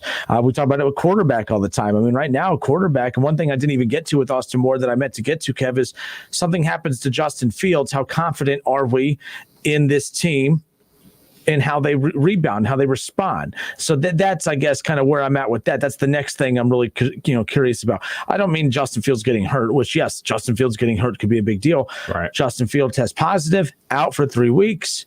Are we, who we looking at here? What's the quarterback situation like? Because I just saw that, of course, Stroud and Miller both got, had their black stripes removed recently. But again, it doesn't necessarily mean that they are going to be actively ready to go for 2020. The depth chart at quarterback is going to be something that's interesting to me, not just for being prepared this year, but this is going to be the first time in a long time you went from technically Braxton to the last time you had an unknown quarterback was JT Barrett. Technically Justin Fields, but you knew that you were getting a star. So again, how good these recruits are coming in Stroud and Jack Miller, but you don't know what you're getting yet. And I think that that's going to be the first time that Ohio State fans venture into that for the first time in a long time. It's been almost a decade since, the early 2010s when we were wondering about quarterback. We know what we get with Justin Fields, but after Justin Fields, it really does become questionable as far as that. And no one wants to find that out until next year. Yep. Yep. It was so much we could talk to Austin Ward about. One of the things I forgot to ask about, linebacking core. That was like a hot button issue like 2 years ago, the way the defense played with the linebacker so close to the line of scrimmage and all that type of stuff. So that we could talk about, hey, man, technically this is a free year. Guys that are seniors this year can come back for another senior year. We could have talked to them about the possibility of guys coming back for another year. There's so much to talk about, and we've basically been waiting for Ohio State to kick off, and it's finally here on Saturday. This coming in from William on Facebook. Again, head to Facebook, search The Justin Kinner Show. Follow, and watch along. Again, you can comment in the comment section. We'll pull your questions into the show. For instance, William says, do you think Ohio State wins the championship in 2015 if Barrett doesn't get hurt? And I don't, no, I don't. JT Barrett played really, really well, but I don't see them getting into, for instance, I still think they beat Wisconsin in the Big Ten championship game after Michigan, of course, with JT Barrett. But keep in mind, it didn't take a win over Wisconsin to get into the playoff. It took the way they beat Wisconsin to get into the playoff. I would not have put my money on them doing that with him. But then again, no one's thought that about Cardale Jones. But the reason they were able to do that with Cardale is because the style of the offense, spreading it out, taking advantage of the deep ball. That's something that JT, they were not doing with him and utilizing with him at that time. So no, I know people think I like to take shots at JT. I'm not in this case. I just, it's not because it's been a while. No, they weren't going to win it with him because I don't, in his defense, it's not that I don't think they could have won it with him because he wasn't good enough. I don't think they would have made the playoffs with him because beating Wisconsin wouldn't have guaranteed you a spot in the playoff. The only reason they made the playoff is because they just beat the doors down on Wisconsin. They put 50-something points, and Cardale just literally went off. To be fair, though, Zeke Elliott went off as well. The running game took off, but it was complemented with the down-the-field passing attack that Ohio State lacked with JT Barrett that Cardale exposed a lot of defenses for in that 3-game stretch. Since we're playing a pretend game, let's just pretend that they did make it to that game versus Alabama, because people will get their panties in a bunch and say, oh, they would have beat Wisconsin, but they wouldn't have been in there. So let's just pretend they would have been there with JT starting. I do not think they beat Alabama with JT at the helm. I 100% believe that Cardale's ability to stretch the field with the long ball basically loosened up the defense for the run game to explode later on in the game. So, no, I agree with you. No, I don't think they would have won it. But guess what? They did win. Yep, they did. They did, but either way. All right, 457-9464. That's the number to call in and join in on the conversation. Again, we're live on Facebook as well. So here's the other part of the conversation when it comes to Ohio State. And it's something we've spent a lot of time on. But Austin Ward brought a different perspective to this as well. Something we have not thought about is that Ohio State's chances of making the college football playoff if a game gets canceled. Let's be honest here. It's not up to the committee, technically. That's the thing, too. Remember, we kept saying the committee needs to move it back. It's really not up to the committee.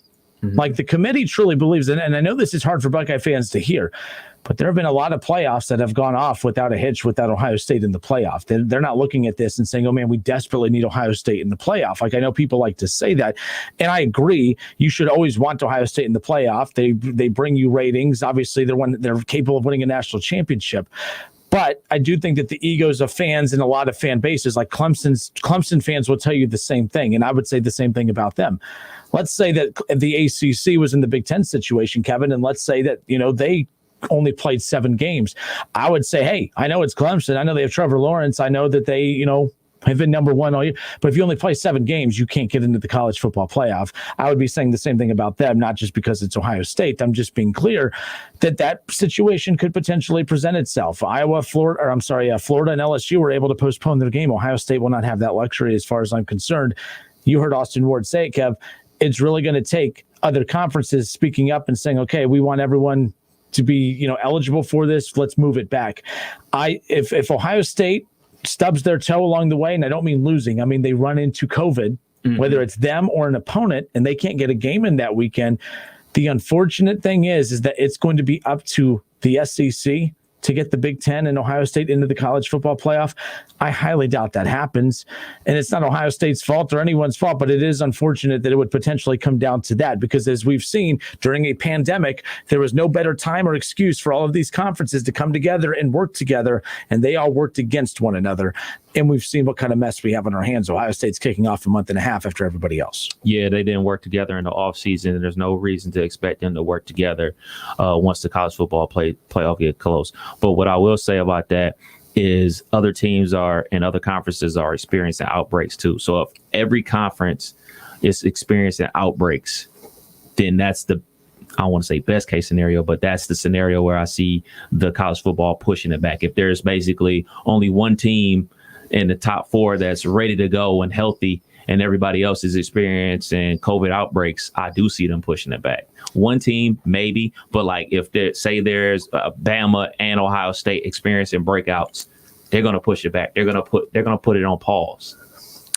Here's one, and I think a good question and I don't mind it, but a lot of people talk about player safety. They're not going to jump on this. Doug Morgan on Facebook says, could they potentially play 2 games in 1 week, like a Wednesday-Saturday game? Ooh-wee.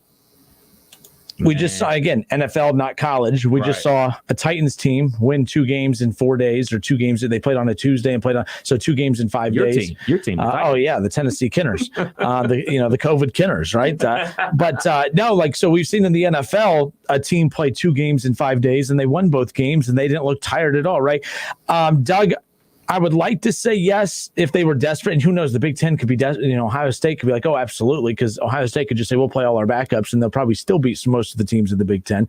Not blow them out, but you know what I mean. No, I don't see that happening in college.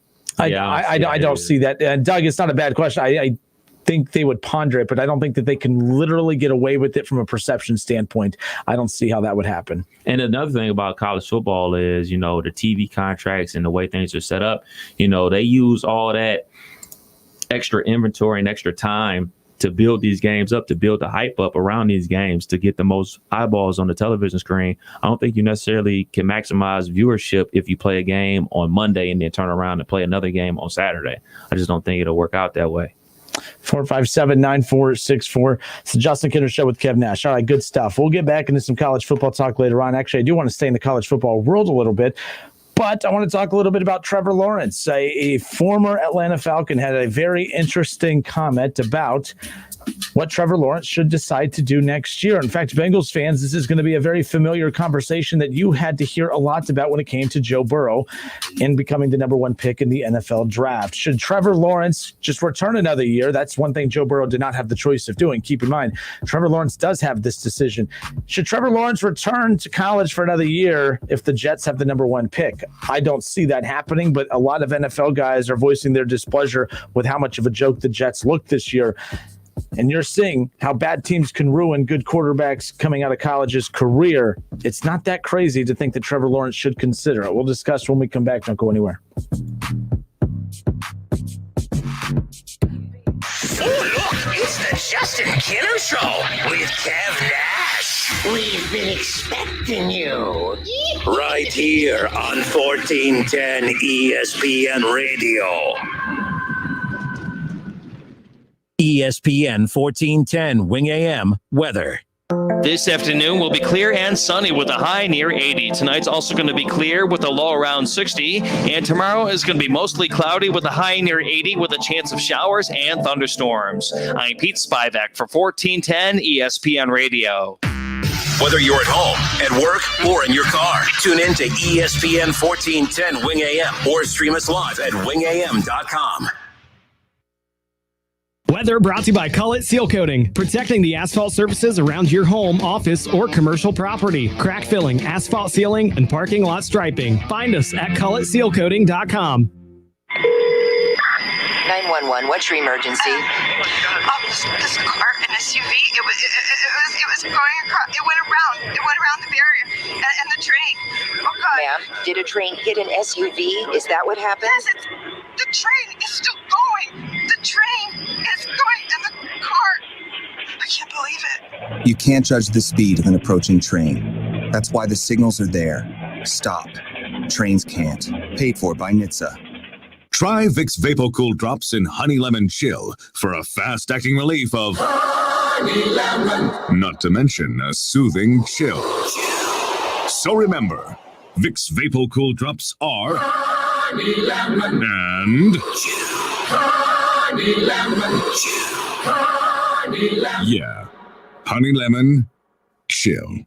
Get fast-acting relief with Vicks VapoCool Drops in Honey Lemon Chill. Use as directed. So how are singles dating during the pandemic? Well, Match did the research, and here's the scoop from the Singles in America study. It turns out video dating isn't just awkwardly staring through the phone. 56% of all singles who video dated during the pandemic felt romantic chemistry, and 68% used video dating to determine if they wanted to go on an IRL date. And people are getting real. 69% said that they're being more honest with potential partners. So are you ready to try something new? Download the Match app for free today. Hiring can be challenging, but ZipRecruiter makes it fast and easy. We talked to Monica Starks, who needed to hire for her company, GS Group. As the owner of a construction company, finding the right people is a very difficult task. So I use ZipRecruiter. ZipRecruiter finds the right people for your job and actively invites them to apply. With ZipRecruiter, we've hired everyone from accountants to project managers to field scientists. And now you can try ZipRecruiter for free. That's right, free. At ZipRecruiter.com/free. That's ZipRecruiter.com/free. Oktoberfest at Milano's has begun. We're serving our once-a-year favorites like schnitzel sandwiches and German pizza. Get it to go or stay for the games with NFL Sunday Ticket. See you at Milano's Pizza Subs and Taps for big screen football.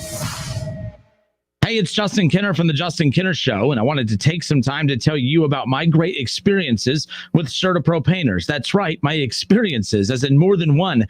I have had CertaPro Painters complete quite a few painting projects for me over the years, and every time they knock it out of the park, whether it was the Ohio State-themed office with the Buckeye stripe wrapped around the room, or when they painted my entire house before move-in day, I could not believe that they knocked out our entire house in just one day. CertaPro Painters knows how to get the job done right, and most importantly, safely during these times. They deliver what they promise. They show up on time, they get the job done right and on budget. Whether it is residential or commercial, interior or exterior, CertaPro Painters will take care of you from the first initial free estimate all the way up to the final brush of paint on your project. Each CertaPro Painters business is independently owned and operated. They are a local business that you can support. Schedule your free estimate online at CertaPro.com. That's Certa with a C. You have empty office space to fill. You know what you need, and you know what you'd like. But you also have a pretty good idea after you've shopped around the usual places that what you need and what you'd like, that might not happen. Well, then you haven't been to Charles Larrick's Warehouse Outlet. Nobody has their selection. Nobody has their discounts. And every week there's something new. If you need office furniture, Charles Larrick's Warehouse Outlet can sell it to you for half price and below manufacturer suggested prices. Half price and below on hundreds of items. Selection from budget to the best. Really. Desks from $50 to $5,000. File cabinets, $25 to $500. Before you go anywhere else, do yourself a favor and come to Larrick's Outlet. With 87,000 square feet of selection, you're not going to go anywhere else. Charles Larrick's Warehouse Outlet. 2 locations. One at 23 McOil Street, Dayton. The other, Uniques Unlimited on South Dixie. Open Monday through Friday, 10 to 6. Saturday, 10 to 4. Hi, my name is James, and I'm voting for LaRonda Jackson for state representative because I have experienced her dedication to my family and to our community. LaRonda Jackson will listen to your concerns and bridge the gap between your house and the state house. LaRonda Jackson does the heavy lifting, and she will fight for livable wages and our children's education. That is who I want representing me at the State House. LaRonda Jackson stands for unity, vision, and values. Join me and vote for LaRonda Jackson. Paid for by Friends of LaRonda Jackson. Cordell Transportation is now hiring for brand new home daily dedicated lanes. Earn up to $1,620 per week. A $2,000 sign-on bonus, medical, dental, vision, company paid life insurance. Apply online at CordellTransportation.com. Right now, Allstate has almost as many ways to save as there are types of music. Save for being a new customer. Save for driving safely. Save for driving less with pay-per-mile insurance. Visit Allstate.com or contact your local agent to get a quote. Find out how much you can save today. Allstate. Now that should be music to your ears. Not available in every state. Savings based on early signing, discount drive-bys, and Mile West. Savings vary based on how you buy. Subject to terms and conditions. Allstate Fire and Casualty Insurance Company and affiliates. Smoothbrook, Illinois. Lowe's has a brand new flooring showroom filled with all types of floors. Scratch-resistant floors for toddlers and their toys. Easy-to-clean carpets for canines.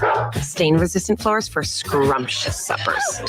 Even floors for yogis finding out how flexible they are. There's floors for all.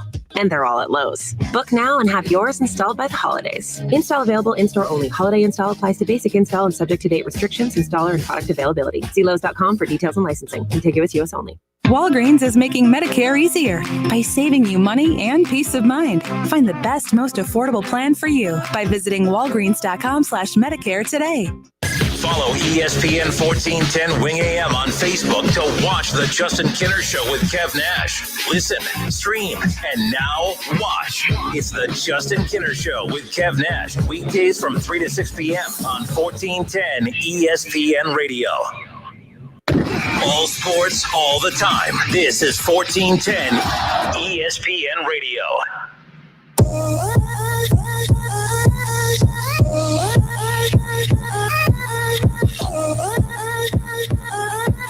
All right, we welcome you back. Justin Kinner, Kev Nash with you here. A couple news and notes for you regarding Obi Toppin and his brother at Kentucky. Oh, that's right. Yeah, so a couple news and notes about the Toppin family here. The 2020 NBA Draft on November 18th will be held virtually and will be hosted from ESPN studios in Bristol, Connecticut. The NBA and ESPN announced earlier today. Adam Silver will be in studio at ESPN to announce the selections for the first round, and Deputy Commissioner Mark Tatum will be in studio to announce the second round. Top players will join the telecast virtually, so Obi Toppin clearly will be a part of that as far as that's concerned. And again, that's going to air live November 18th, 7 p.m. Eastern. So that's interesting right there. We're going to carry the draft on Wing as well. So you're going to get to hear Obi's name be called, which I'm super pumped about that. I do feel bad for him that, like, this sucks because I was really looking forward to seeing him. Like, he's not going to have that video clip of him walking up on stage, shaking the commissioner's hand, putting the hat on. Again, everyone's impacted by COVID a different way. I just feel bad for him, man. This kid took UD to places we didn't think that this team was going to go. I'm not going to say that no one thought that this program can go because this program's been there before. But like, in today's basketball, for Obi to do what he did, and then for him not to get a chance to shine in the NCAA tournament. You know what I mean? Like, and then you get to the draft's pushed back, and then it's buried in the middle of November in the heart of college football season, and at the heart of the NFL season. All the attention is just elsewhere. It's going to be this city is not going to care about what else is going on. They're going to be locked in, Kev. But as far as this, so I feel bad for him. It's unfortunate that he's not going to get that true draft experience. But you know what? All that money, that check is going to that money will be the same color green whether you are drafted in person in New York or drafted virtually. So the sadness will die down, eventually, right? Like absolutely. No, but that's pretty cool. In the latest mock draft from CBS Sports, they have Obi going 5th to the Cavs. God, don't go to Cleveland. Like, I know fans want him to be drafted as high as possible, but when's Chicago? They pick 5th, right? No, Cavs pick 5th. You just said 5th. Chicago. Where is Chicago? Did they give up that pick already? No, they should be up at the very top. Last I checked, I thought. Well, we'll just go from the top. They have LaMelo Ball going 1st to Minnesota, Anthony Edwards to the Warriors, James Wiseman to the Charlotte Jordans, and the Bulls are drafting 4th. A foreign player from Israel whose name I cannot pronounce. I would be very surprised no if he doesn't end up in Chicago. I don't think he ends up in Cleveland. Oh, you imagine them two high flyers, Zach LaVine and him? It's a dunk contest at practice. I would be very, very surprised if he's not drafted by the Bulls. Like, I don't see him drop it to the Cavs. I also don't see the Cavs taking him. The Cavs need more guards. I think that they're working out a deal with Drummond. And look, that's the thing, though. It's not like with Toppin, though. He's going to be a stretch player, so he's not just going to be labeled one position, right? Like, you're going to be able to utilize him in different ways. But I found that interesting. Yeah, I hope not the Cavs either, man. It's just a log jam at the, with Drummond and Kevin Love. I mean, it's a log jam there. Like, is he going to get minutes? I mean, and also, Kevin Love and Drummond, well, definitely Kevin Love, he's still owed a lot of money. So moving that contract is going to be a little difficult for the Cavs.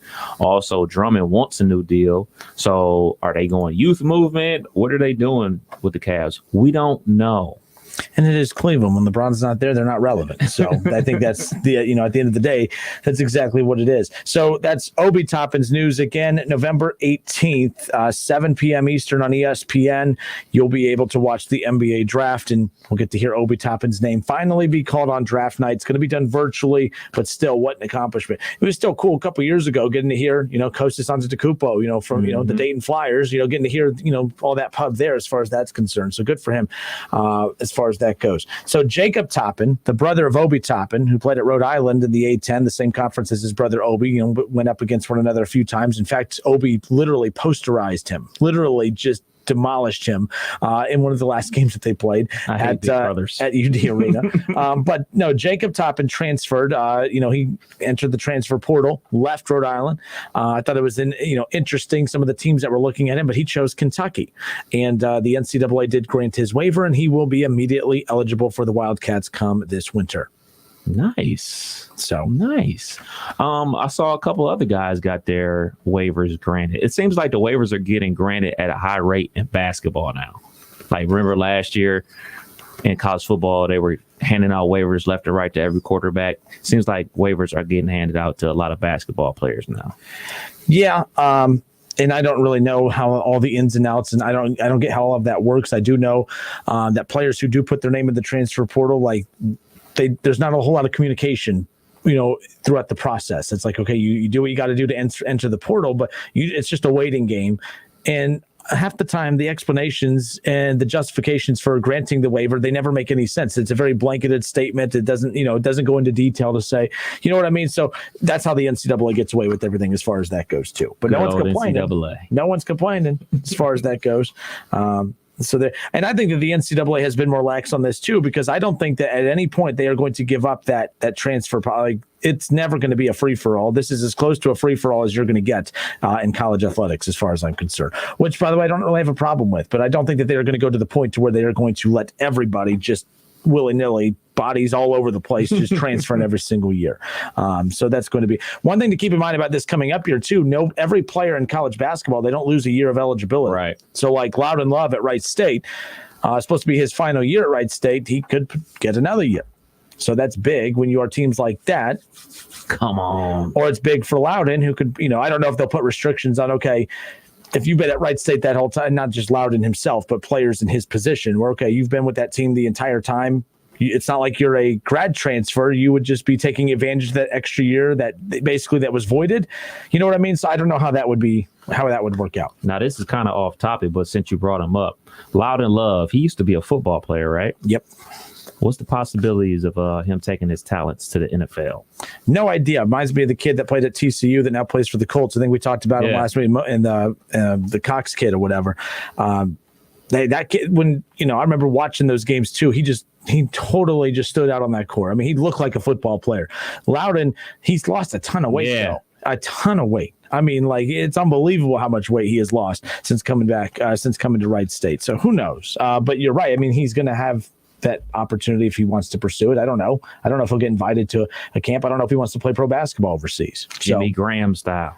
We'll see how that works out as far as that goes. All right. So we were going to talk about this earlier in the show. I want to bring it up now. So Trevor Lawrence is in a situation where everyone knows he's going to be the number one overall pick. And I say the reason that everyone knows that's not a shot at Justin Fields. It's just been that basically whoever has the number one pick in the 2020 and the 2021 NFL draft, Trevor Lawrence, the team for Trevor Lawrence has been on the clock since Clemson won the national championship game 2 years ago.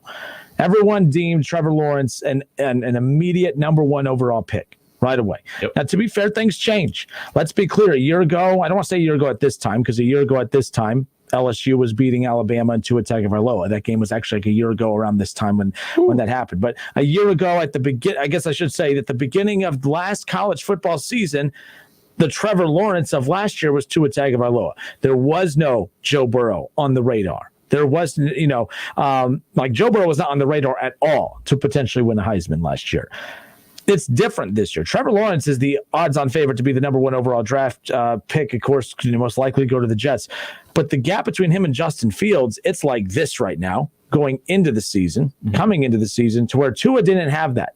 Joe Burrow was like creeping up every single game. And Joe Burrow really closed the book on his legacy, of course, when they got to the playoff and they won the national championship. Justin Fields' legacy is already pretty set. As far as how dominant he is, he has more to add to that resume, of course. He wants to get back to the college football playoff, and he wants to redeem the loss to Clemson in last year's playoff in the Fiesta Bowl, wants to win a national championship, wants to win a Heisman Trophy, wants to preferably win a national championship over Heisman, but he can accomplish both. We saw Joe Burrow do it last year. Point is that Trevor Lawrence basically, whoever has the number one overall pick is most likely going to take him as long as they need a quarterback. Trevor Lawrence is that guy. So it was interesting. So if you're watching live on Facebook, take a look. Roddy White says of Trevor Lawrence, if I'm Trevor Lawrence, if the Jets finish with no wins, I just go back to Clemson. I don't want any part of that organization. Now, I found this interesting of Roddy White to say if they finish with no wins, the win-loss total doesn't matter to me. Like, it's like, so if they're 0-15 and they win their final game of the year, all of a sudden Trevor Lawrence is like, oh, perfect. They got that one win. I'm going there. I think it's not the win-loss totals that really matter about whether Trevor Lawrence would think about going to the Jets or not. It's really going to come down to, the state of that organization. Mm-hmm. That organization's a mess. We talked about this with Joe Burrow last year. I'm not a fan, to be clear here. I get the justification for having the conversation because you don't do everything. You don't work your ass off in college. You don't do everything you do to get to where you are at to be a Joe Burrow or a Trevor Lawrence, to let an organization like the Bengals or the Jets ruin your entire body of work. And I don't think Joe Burrow's on this path, but the Bengals have done a horrible job of managing who he is coming in. They ignored the offensive line. I think that's dangerous. If I'm Joe Burrow if Joe Burrow knew now what he knew then, like if you can rewind back to, after last season, if Joe Burrow knew that he was going to be sacked more than anyone else in the NFL, if Joe Burrow knew that he was that his career could be at risk playing every single week for this Bengals team because they didn't do their job to protect him, maybe he does question himself about whether he wants to play for Cincinnati. I don't think it's that crazy for quarterbacks to literally sit there and think, is this move going to make sense for me? Because I am looking around the NFL and I see a bunch of quarterbacks that had mad respect coming out of college that are now looked at as jokes in the NFL. Baker Mayfield. All right. Was it the organization that ate him up or just not good enough? He definitely looked the part coming out of college. All right. You look at Dwayne Haskins. Dwayne Haskins, was it the organization that ate him up or is he just not good enough? Because he sure as hell looked good enough coming out of college. Josh Rosen. Organization just not good enough. He looked good enough coming out of college. There's so many quarterbacks coming out of college, and we'll do this again as we get closer to the draft, that we're going to circle and say, oh man, that's the guy. They're it. That guy's going to be an amazing pro quarterback because they looked the part in college, and then when they fail when they get to the NFL. Well, who's to blame? Is it the fact that the kid's just not as good as we thought as far as his game translating to the NFL level, or did that organization ruin him? I'm not a fan of this mentality that you don't go to play for it. It's an honor to be drafted. It's an honor to get to the NFL, but I also see both sides where, hey, it's a gamble. Joe Burrow, let's say that, for one, how about what the Ravens just did today? They went out and got Ngakoue. We spent yesterday talking about, man, maybe they should be one of the teams stepping up to go get an elite wide receiver in Antonio Brown because their offense is really struggling. But you know what they did? One of the best defenses in the NFL? The rich got richer. They just boosted up that defense. They've got another pass rusher. The same defensive line that sacked Joe Burrow 7 times just a few weeks ago went and got Ngakoue, one of the other best pass rushers in the National Football League. So if Joe Burrow, if he ends up getting crushed against the Ravens and has a season-ending injury or a career-altering injury, that's why, if you're Trevor Lawrence and others, you look at and say, that's why you don't trust stupid organizations. You don't trust bad organizations because your best interest is not in their line of sight. They look at you as, they're going to put asses in seats, sell tickets, potentially win games, but they don't pay attention to detail about, what do you got to do to keep those guys upright? The Bengals are failing at that right now, and the Jets, they have way more issues than just that offensive line. Like, if I'm Trevor Lawrence, I'm weary of going to the Jets, but at the same time, you had a Browns team that was 0-16. You get your quarterback, you win 7 games the next year, and then all of a sudden, we're talking about how they underachieved. We're talking about a Browns team that underachieved 2 years after going 0-16. That's how quickly things turn around when you get your quarterback. So there is 2 ways to look at that as far as I'm concerned. If I'm Trevor Lawrence, I'm watching all season. I'm watching to see what moves they're going to make in the front office. I'm starting to see who they're going to hire as a head coach. I've been a proponent of saying I'm not going to these bad organizations. I call it pulling a John Elway, Eli Manning, call it whatever you want. This is your career. You're the one that's going to have to be taking these hits, and you're the one that's going to be taking these L's, and you're the one they're going to be talking about in the media. They'll be talking about the GM like, they need to get rid of the GM, but ultimately you're the one that's going to have to carry these L's on the rest of your record. So I understand 100%. I understand these guys taking this ownership into their hands completely. I think it should be up for consideration. All right, 457-9464. That's the number to call in and join in on the conversation. It's interesting. So Mel Kiper put out his top 5 quarterback list for next year's draft. If you're watching live on Facebook, head to Facebook, search the Justin Kinder Show and watch along. And you look right there. Trevor Lawrence right there at the top at number 1. Mel Kiper has Trevor Lawrence as the number 1 quarterback for the 2021 NFL Draft. Justin Fields, number 2. Trey Lance from North Dakota State at number 3. Kyle Trask out of Florida, number 4. And how about Zach Wilson out of BYU? I really like Trask, and I like the kid from BYU. I really liked him. I really like Trask. I think Trask is going to be very good in the NFL. So with that, that's a long list of really good quarterbacks that have to, of course, look out. Have to look out for what their future holds. With what teams they go to. But my thing is like every team, every player goes to a bad organization, top player. That's just the nature of the draft. We talked about it the other day. I think it's the dumbest thing in the world. Me and you can go to college as regular students. We could be the best at whatever, we can be the smartest student in the field that we go to school for, and we are rewarded with it. We're rewarded with it with the best paying jobs out of college at the best institutions out there. You know what I mean? Like you get rewarded. Sports is the only thing that you can go to college for, excel at it at the highest of levels, and you get rewarded with it by going to the worst situation possible. That I'm never a fan of. I've told you my theory on the draft before. I think that this draft setup, we do it because it's tradition, but it has ruined more careers than it has helped. careers. And that's the problem. We're always looking for that. Well, it's these 19-year-olds jobs or 22-year-old jobs to come into the NFL and save these franchises. Right. Why are you expecting a 22-year-old to come in here and do something and save a franchise that the 60 and 70-year-olds running the organization are able to figure out? I've never been a fan of that. I think it's ridiculous. Bad teams should not be rewarded with the best players coming out of the draft. So that's just me. How many seasons do you think a quarterback should get before you label them a bust? It used to be, when did they change the salary cap rookie quarterback rule? So before, I would have said you got that first full contract, by the end of your first rookie deal, you should be showing signs of being able to play. That's why, we always run into this butting of heads of how long a quarterback should have in the NFL before you deem him a bust or not. Because it used to be, to what we've discussed in the past, you draft a quarterback and you sit behind a veteran. 2011. So for almost a decade now. And it used to be you draft a quarterback and you are patient with it. That's why I don't like when people talk about Aikman and when people talk about Peyton Manning and people talk about because we used to be patient with quarterbacks.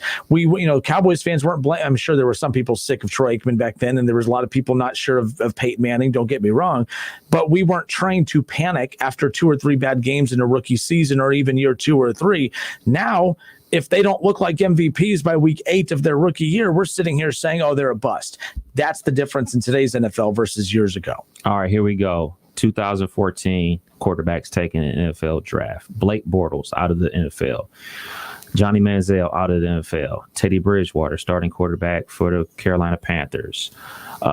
Derek Carr, starting quarterback for the team that still drafted him, the Raiders. Garoppolo, starting quarterback for the 49ers. Logan Thomas, now playing tight end. Tom Savage out of the NFL. Aaron Murray works for ESPN. AJ McCarron is Deshaun Watson's backup. Zach Mettenberger, I have no idea where he is right now. David Flales, never heard of him, no offense. Keith Winning, never heard of him. Coldwater kid. You never heard of him? No. He went to Cincinnati. Yeah, he played at Coldwater, went to Ball State. Okay. Yeah, really. I mean, I only know him because he went to Coldwater. Hey. But hey, much love, much Keith's respect. a good dude too. I like him. Much love, much respect. Taj Boyd worked for ESPN.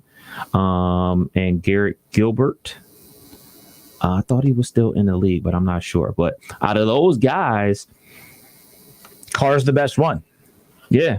Carr's the best one. Garoppolo's been to a Super Bowl. Garoppolo's got a Super Bowl. He got a ring. Shouts out to Tom Brady. He does. Yeah, you're right. But I guess I meant the starter of the guy. Real quick, let's pick up. We're going to take a look at a couple years drafts, a couple years worth of draft picks and see where some of those quarterbacks go. But let's be clear. Rarely, a lot of times the top guys drafted rarely pan out.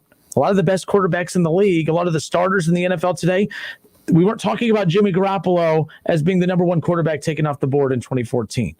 Carr, those guys, we weren't sitting here drooling over these guys coming out, into that draft at that time. But 457-946, where we have to hit this break. We're going to get your calls on the other side. Don't go anywhere.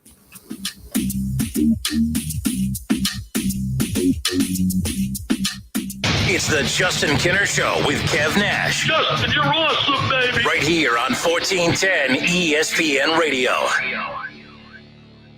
So how are singles dating during the pandemic? Well, Match did the research, and here's the scoop from the Singles in America study. It turns out video dating isn't just awkwardly staring through the phone. 56% of all singles who video dated during the pandemic felt romantic chemistry, and 68% used video dating to determine if they wanted to go on an IRL date. And people are getting real. 69% said that they're being more honest with potential partners. So are you ready to try something new? Download the Match app for free today. Hiring can be challenging, but ZipRecruiter makes it fast and easy. We talked to Monica Starks, who needed to hire for her company, GS Group. As the owner of a construction company, finding the right people is a very difficult task. So I use ZipRecruiter. ZipRecruiter finds the right people for your job and actively invites them to apply. With ZipRecruiter, we've hired everyone from accountants to project managers to field scientists. And now you can try ZipRecruiter for free. That's right, free. At ZipRecruiter.com/free. That's ZipRecruiter.com/free. 2022/free. The Support Local Business $1,000 a day giveaway cash contest is a company-wide contest for your chance to win $1,000 daily. No purchase necessary to enter or win. You will receive an email confirming entry. One winner will be chosen for each day. Contest is open to U.S. residents 18 years or older. Contest is sponsored by participating Alpha Media and other participating stations. Aptivada or their parents, subsidiary, and affiliated entities, advertising agencies, promotional partners, and members of families or households are not eligible to enter or win. Odds of winning depend on number of entries received. Contest is subject to all applicable federal, state, and local laws and regulations. Void where prohibited. Participants must sign all contest release and waiver forms to be eligible to win the prize. The contest begins on April 4th, 2020 and ends on Friday, May 8th, 2020. To participate in the contest, you must listen to the participating radio station at the specified times and enter the word that wins at wingam.com. Contest sponsors are not responsible for technical failures or malfunctions of any kind. For full contest rules, please visit wingam.com. Decisions of station management with respect to the contest are final. O'Reilly. Ready for an oil change? O'Reilly Auto Parts has everything you need. Our professional parts people can suggest the best products for your car and budget, like 5 quarts of Valvoline conventional motor oil and a MicroGuard filter, everyday low price, just $26.99. Stop by O'Reilly Auto Parts today or visit O'ReillyAuto.com. O'Reilly Auto Parts. Starting route. Your destination is 0.1 miles away. If you drive In less than 500 feet, turn left. You have arrived at your destination. If you drive less than 25 miles a day, you could be paying less every day with pay-per-mile car insurance from Allstate. You get the same reliable coverage and hands-on expertise you'd expect from Allstate, but now at a price that's tailored to the miles you drive. Call your local Allstate agent and start paying what's right for you. Includes a daily rate. Prices vary based on how you buy. Subject to terms, conditions, and availability. Not applicable in California. Allstate Fire and Casualty Insurance Company and its affiliates. O'Reilly. It's Super Start Battery Month at O'Reilly Auto Parts. That means you can get up to a $25 gift card after mail-in rebate with the purchase of your Super Start battery. Return power, performance, and reliability to your car, truck, motorcycle, and more with Super Start batteries only at O'Reilly Auto Parts. O'Reilly Auto Parts. Fall is all about feel-good food and family. This fall, get a home-style meal on the go that everyone will love. Stop by Lee's Famous Recipe Chicken for a 12-piece spicy bonus box for only $23.99. Home-style can happen anywhere with 12 mixed pieces of Lee's Spicy Classic Chicken, a large mashed potatoes and gravy, and a large coleslaw, all at a great price. Get a home-style meal made easy with our 12-piece spicy bonus box for only $23.99. Only at Lee's, famous for chicken. The Montgomery County Veterans Service Commission is here to assist veterans during this COVID-19 pandemic. Even though we are not meeting face-to-face, we are here for you. We understand it is a difficult time with this virus threat and the strain of implementing social distancing. For those Montgomery County veterans who have lost their source of income due to their employers having to close or reduce their business hours due to the COVID-19 pandemic, you may be eligible for COVID-19 special financial relief assistance. Please contact the Montgomery County Veterans Service Commission at 937-225-4801 Monday through Friday for more information or to have an application sent to you. You can also visit mcvsc.org. The Montgomery County Veterans Service Commission is here to help Montgomery County veterans during the COVID-19 crisis. Call 937-225-4801 Monday through Friday or visit them online at mcvsc.org. Need a U.S. passport? We can help. Hi, this is Mike Foley, your Montgomery County Clerk of Courts. Visit one of our convenient auto title locations in Huber Heights, Clayton, downtown, Moraine, and Centerville. Make us your first destination before you travel abroad. No appointments ever needed. We do passports.com for more info. Interested in helping Dayton students succeed? Don't miss the Dayton Public Schools Drive-Through Career Fair on Thursday, October 22nd between 10 a.m. and 2 p.m. at Welcome Stadium. Masks are required. See the full list of positions and apply now at DaytonPublic.com. Hi, Joey Beckett here at Buckeye Ford in Sydney, home of the Works Package and the Double Take Tire Specials. Call today for your appointment, 937-419-8473 or 1-800-700-0050. Buckeye Ford in Sydney, exit 92 off of I-75. We'll see you soon. Remember, customize and save with Liberty Mutual Insurance Company. Only pay for what you need at libertymutual.com. Liberty, liberty, liberty, liberty. Buckeye fans, the season is finally here. No, for real this time. ESPN 1410 Wing AM is Dayton's home of the Ohio State Buckeyes. Join us for the season opener on Saturday, October 24th, when Ohio State welcomes in Nebraska. Every tackle, every touchdown, and every Buckeyes win. Right here on 1410 ESPN Radio.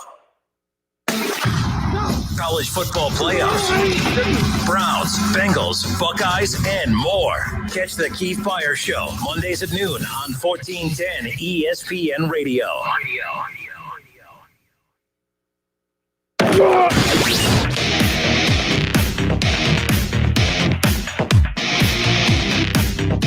Charleston Killer, Kevin Nash back with you here on a Thursday. Week 7 of the NFL season officially kicks off tonight with a horrible Thursday night football game. NFC East action. I tell you, if you're interested in that, I tell you what. I mean, we were talking about this earlier, Kev.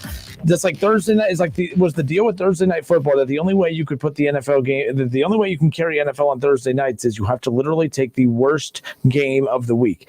Giants and Eagles tonight. Giants 1-5, Eagles 1-4-1. And I don't. Every Thursday night, it is just one bad matchup after another. Like that, you should put a good, not the best game, but you should put a decent game right there, just to wet the palate of fans, to set the tone for the big week of NFL game. It just drives me nuts. Like Giants Eagles, that's supposed to get you excited for the week ahead. Not that the NFL's struggling in ratings or anything, right, but I'm just saying. It sucks. It's not a game I'm gonna watch. I'm not watching that game at all. I'll watch something on Netflix and then I'll watch the debate at 9:00. The real showdown as far as that goes. We got mute buttons tonight. Mute buttons. Oh, that's sometimes what this show needs from time to time. I agree. I tell you that much. The Ravens are looking at wide receiver Antonio Brown. Nope, I lied. Des Bryant. Oh, the X. Now, I'm not saying that they're not looking at Antonio Brown, but I would have a hard time believing that you're working out Des Bryant if you're truly going after Antonio Brown. At first, I did believe that, okay, one reason that the Ravens went out and got Ngakoue today, again, trading for him from the Vikings. The Vikings gave up a second and a fifth round pick to get him. I think the Vikings had anticipated being a lot better than what they actually are this year once they figured out, man, we gave up a second and a fifth round to go all in on a season that we're just straight trash. Luckily for them, they got a second and a fifth round pick back from the Ravens. So I thought that was pretty interesting as far as that's concerned. But yeah, that relationship didn't last. I saw people taking shots at Ngakoue today saying, well, how good is he? He's on his third team in less than a year.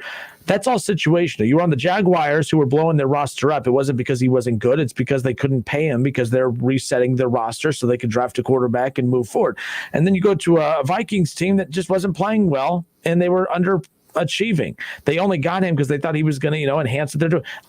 He's not a problem. The Ravens are now a problem. Yes. The Ravens are a problem.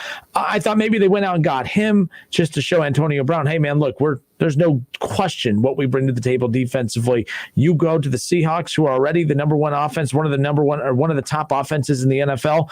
I think it doesn't make sense to go to Seattle. Seattle makes sense to go after him. You gamble. If it works out, great. If it doesn't, you're not out anything. You're still a team that's averaging a ton of points and you're fine offensively. So, but if I'm Antonio Brown, I don't want to go to Seattle. The only plus there is you're playing with Russell Wilson, which that's the draw. That's a pretty good draw. That's the only draw. It's a good draw. Be playing with a hell of a quarterback. That's fine. You have not a hell of a defense. I'm just saying he ain't winning undefeated though, right? Who cares about that? The Browns are 4-2. What the hell does that mean right now? They are not winning a Super Bowl. Mark it down. I don't care. This isn't one of my the Browns are going to beat no. Seattle's not winning a Super Bowl. Not with that defense. It's embarrassingly bad. They literally are embarrassingly bad defensively. I'm just saying, man, they got a chance. No one has a chance when you have that kind of defense. Defense wins championships unless you're the Seahawks. That doesn't make any sense. The greatest show on turf, Rams made it back to a Super Bowl with one of the worst defenses in the NFL. They did not have one of the worst defenses in the NFL. Yes, they did when they made it back to the Super Bowl. Yes, they did. With Kurt Warner and those guys? Yeah, they won. Look up where they were defensively. Look up where they're at defensively. Bring on Shaw. Shaw, welcome in, sir. Hey. How are you? Hey, it's not Shaw, it's Jerry. Jerry, hey, what's up? So, a couple quick takes. First of all, as far as Antonio Brown going to Seattle, when's Antonio Brown been about anything but Antonio Brown? He's not about winning. He's about who can make him look good. And let's be honest, Russell Wilson is definitely a quarterback who can make you look good. So I wouldn't count out him going to Seattle because, again, it's not about winning with Antonio Brown. We've all seen that. It's about who can make me look good and get me a big payday on the back end. That's why he left the Raiders. I mean, he's just a complete fool. So, there's that. But, I mean, you don't think that he's all in for himself? Look, he has issues. I think that everyone enjoys winning. I think he wants to win, but I think that he has – look, the guy's just different. I'm not making excuses for him. He's very different. I don't like painting guys with this – like we do this with OBJ all the time. These guys are the ultimate competitors. I don't believe that they don't care about winning. I definitely believe that they care about winning, but sometimes they care more about other things, and, we'll see. Right. I think he cares. I just think he cares more about getting himself a big payday down the road, and the court of Lamar Jackson and Russell Wilson, the one most likely to get you make you look good and get you a big payday after this year would be Wilson. That's just my opinion. As far as the Giants and the Eagles, I mean, yeah, they're bad. I don't think anybody thought both these teams would be that bad.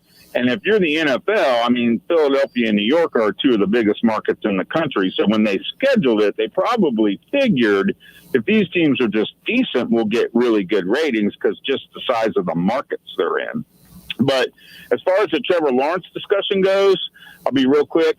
I mean, the only thing about him going back to college this year to not be with the Jets is the following year he's going to end up with an organization just as bad. So, I mean, why go back and take the risk of injury? I mean, you're well, the good news is the Bengals already have a quarterback, so they may not take him. Well, I mean, but you could end up with the Giants, or you could end up with Jacksonville, or you could end up with end up with Washington or whoever. I mean, who knows who the next bad team's going to be as far as that's concerned. Exactly. So, no, you're right. That's the same argument we make no matter who has that number one pick. You're always going to a bad organization unless it's a team that is situationally bad due to injuries to star players or whatnot. But the Jets are not a hole or two away of being filled, of being a competitive team. I agree with you on that. And that's the main argument about that is it really doesn't make sense. Oh, I want to go to a good team. Well, name the last good team that had the number one overall pick. Exactly. I mean, it almost never happens. So, and I mean, it doesn't happen often, but you get the Peyton Manning with the Colts, the Andrew Luck with the Colts. If you're a special quarterback, and you got some people in the organization who will build around you, you can have success even with a really bad team. I thought Kev Nash brought up a good point about that. It's about looking out and saying, okay, what's this Jets team doing in the front office? Who are they hiring as a coach? That whole thing I think would inform your decision a lot more than say, just because it's the Jets, for example. Nope, I get it. But Jerry, I appreciate the call, man. Thank you. You got it, guys. Bye. Later.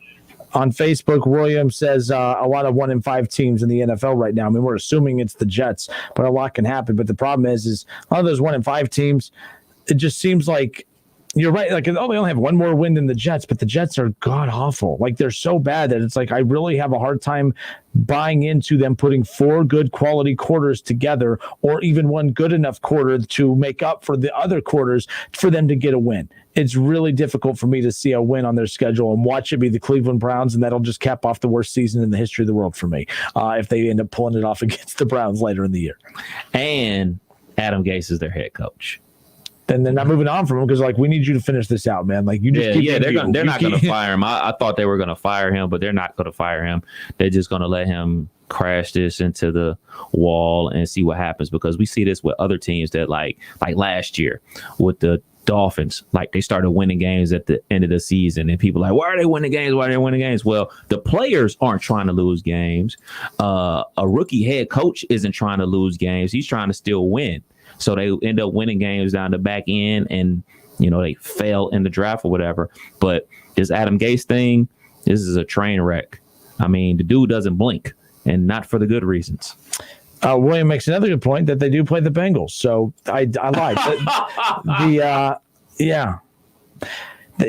Hey, Ron's coming through in the clutch. Rams' first Super Bowl with Warner, the D was ranked 3rd. I said that. I said the first one. The first one, they were good. Damn it, Ron. Help me out here. No, I found it. You were right. They were middle of the pack. They were terrible and didn't make it back to the Super Bowl. And then when they made it back, they played the Patriots with the whole 9/11 thing and Tom Brady's first Super Bowl. They were pretty good defense. They were top 10. Rewind. What'd you say before that, though? You were right for a change. Thank you. And we are recording. Okay, excellent. All right, it's back to your calls. We have our NFL Week 7 picks coming up around the corner. I'm calling it now. The Jets' first win of the season will be against your Cincinnati Bengals. We'll be back. I know they don't play this week. Relax, folks. But, yeah, had to get my Bengals shot in. We'll be back in a moment. All right.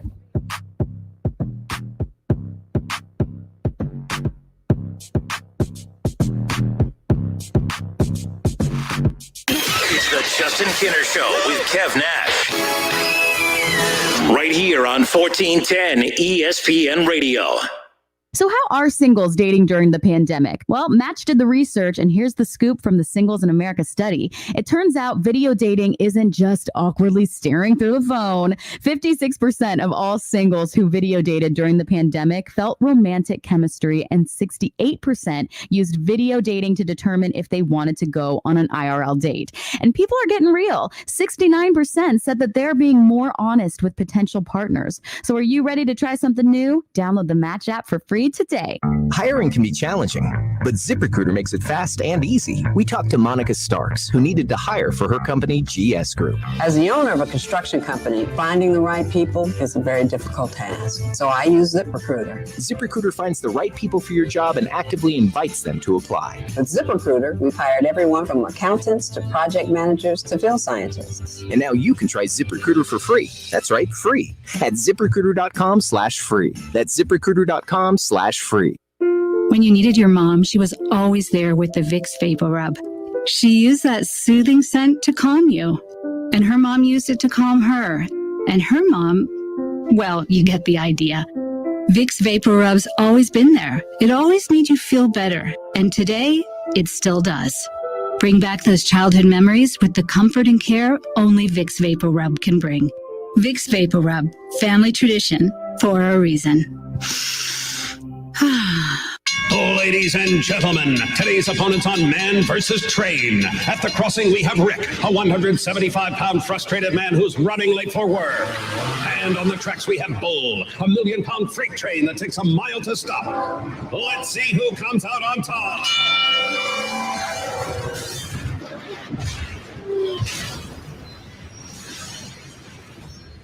You can't beat a train, so don't try. Stop. Trains can't. Paid for by NHTSA. Remember being in your favorite sport clips, getting set for that great MVP haircut experience? Yeah, how about if we made that wait even shorter? Now, with Sport Clips On Deck text alerts, when you check in online or with our app, we'll text you a 15-minute heads up when it's time to head in. And when you're the next man up, you'll get another text to come take your seat. Less wait time, more prime time. Sport Clips. It's good to be a guy. My husband, Alex Hesse, was hit by an IED in Afghanistan. I was point man in foot patrol, and I stepped on the bomb. Lost my legs and left hand in an explosion.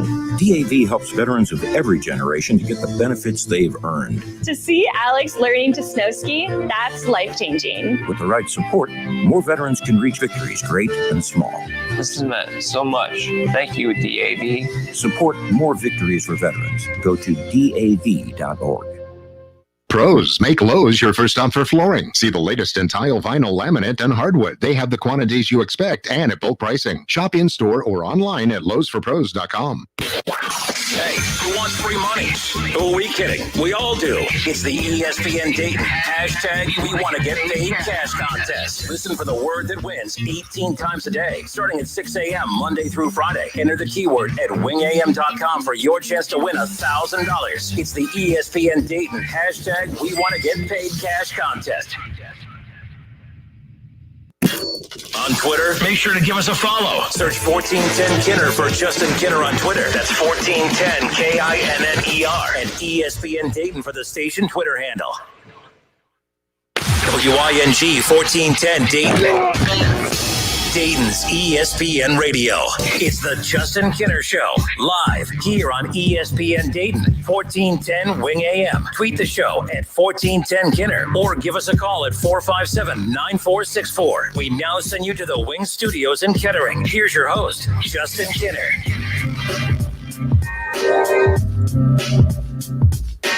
Week 7 of the NFL season getting set to kick off tonight. As we talked about, the Eagles and the Giants, the Snooze Bowl will kick everything off tonight for Week 7. A lot of big games in the NFL this weekend.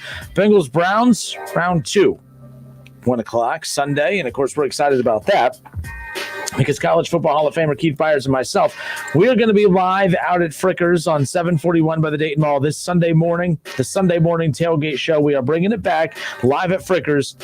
11:30 a.m. to 1 p.m.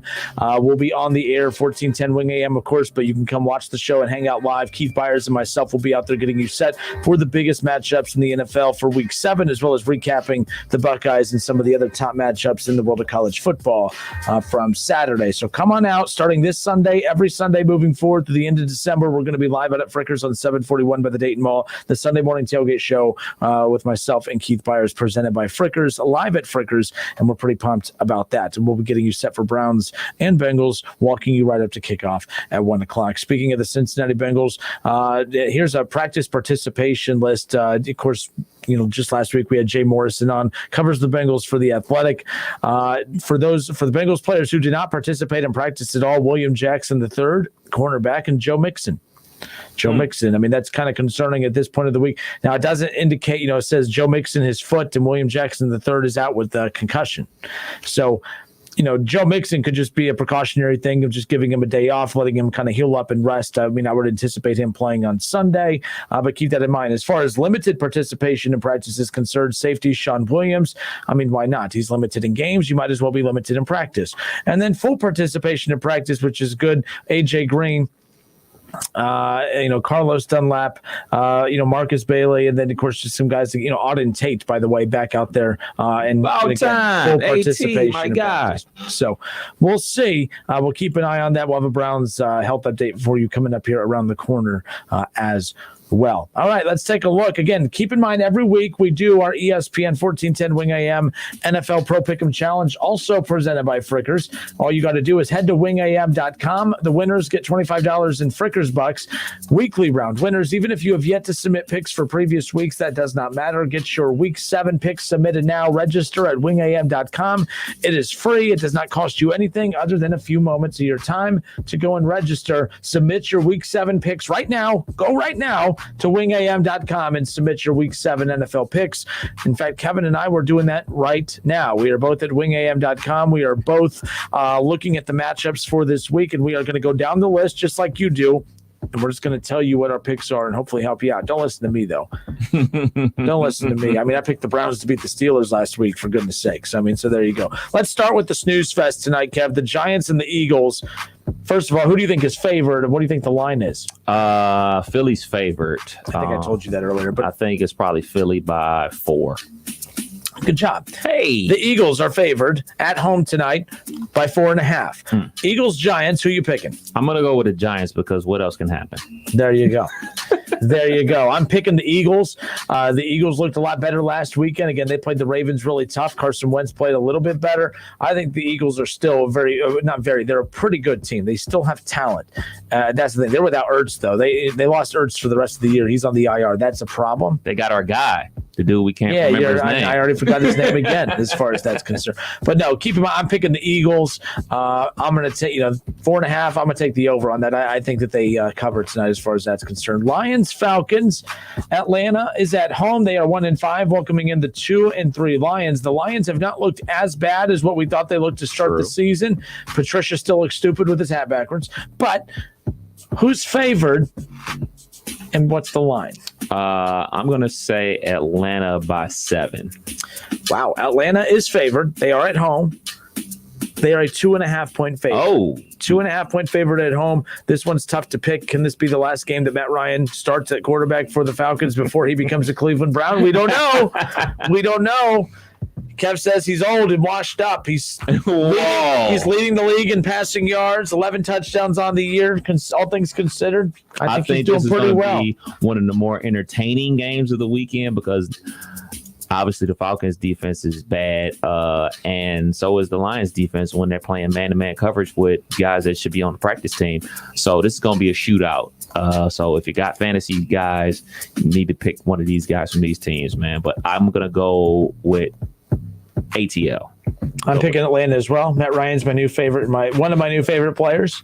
Big Matt Ryan fan, future Browns quarterback. I'm all about Matt Ryan, baby. Go Falcons. How about that?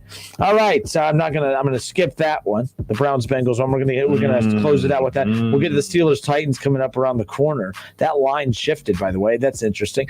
Panthers Saints. The Saints are 3-2. The Panthers are 3-3. The Saints are the home team, welcoming in the Panthers. New Orleans or Panthers? Who are you picking to win this? First of all, who do you think is favored? And what's the line? Saints favored by 6. Saints are favored by 7. Who are you picking? I am picking Teddy Two Gloves. I'm picking the Panthers to win this game. I'm going to pick the team with an actual quarterback, and I'm going to go with the New Orleans Saints. Even though they played better when Teddy Bridgewater was a quarterback last year. Okay. They've won games, but let's keep in mind to go look at how he played. He was horrible. No, he was not. He was garbage. No, he was not. He was boring. He was like Baker, like the beginning of the season, just like going for 150 yards a game. Oh, that ain't gonna get it done. Winning. Oh, I didn't hear that winning tone from you about Baker. I did. That is not true. I was this when you were saying it's just not sexy. I said y'all finally winning games, and y'all still they were winning games in spite. The Saints won in spite of Bridgewater. And the Browns were winning in spite of Baker Mayfield. Oh, and that's coming from me, Mr. Baker Mayfield's lawyer agent himself, and Browns fans saying that.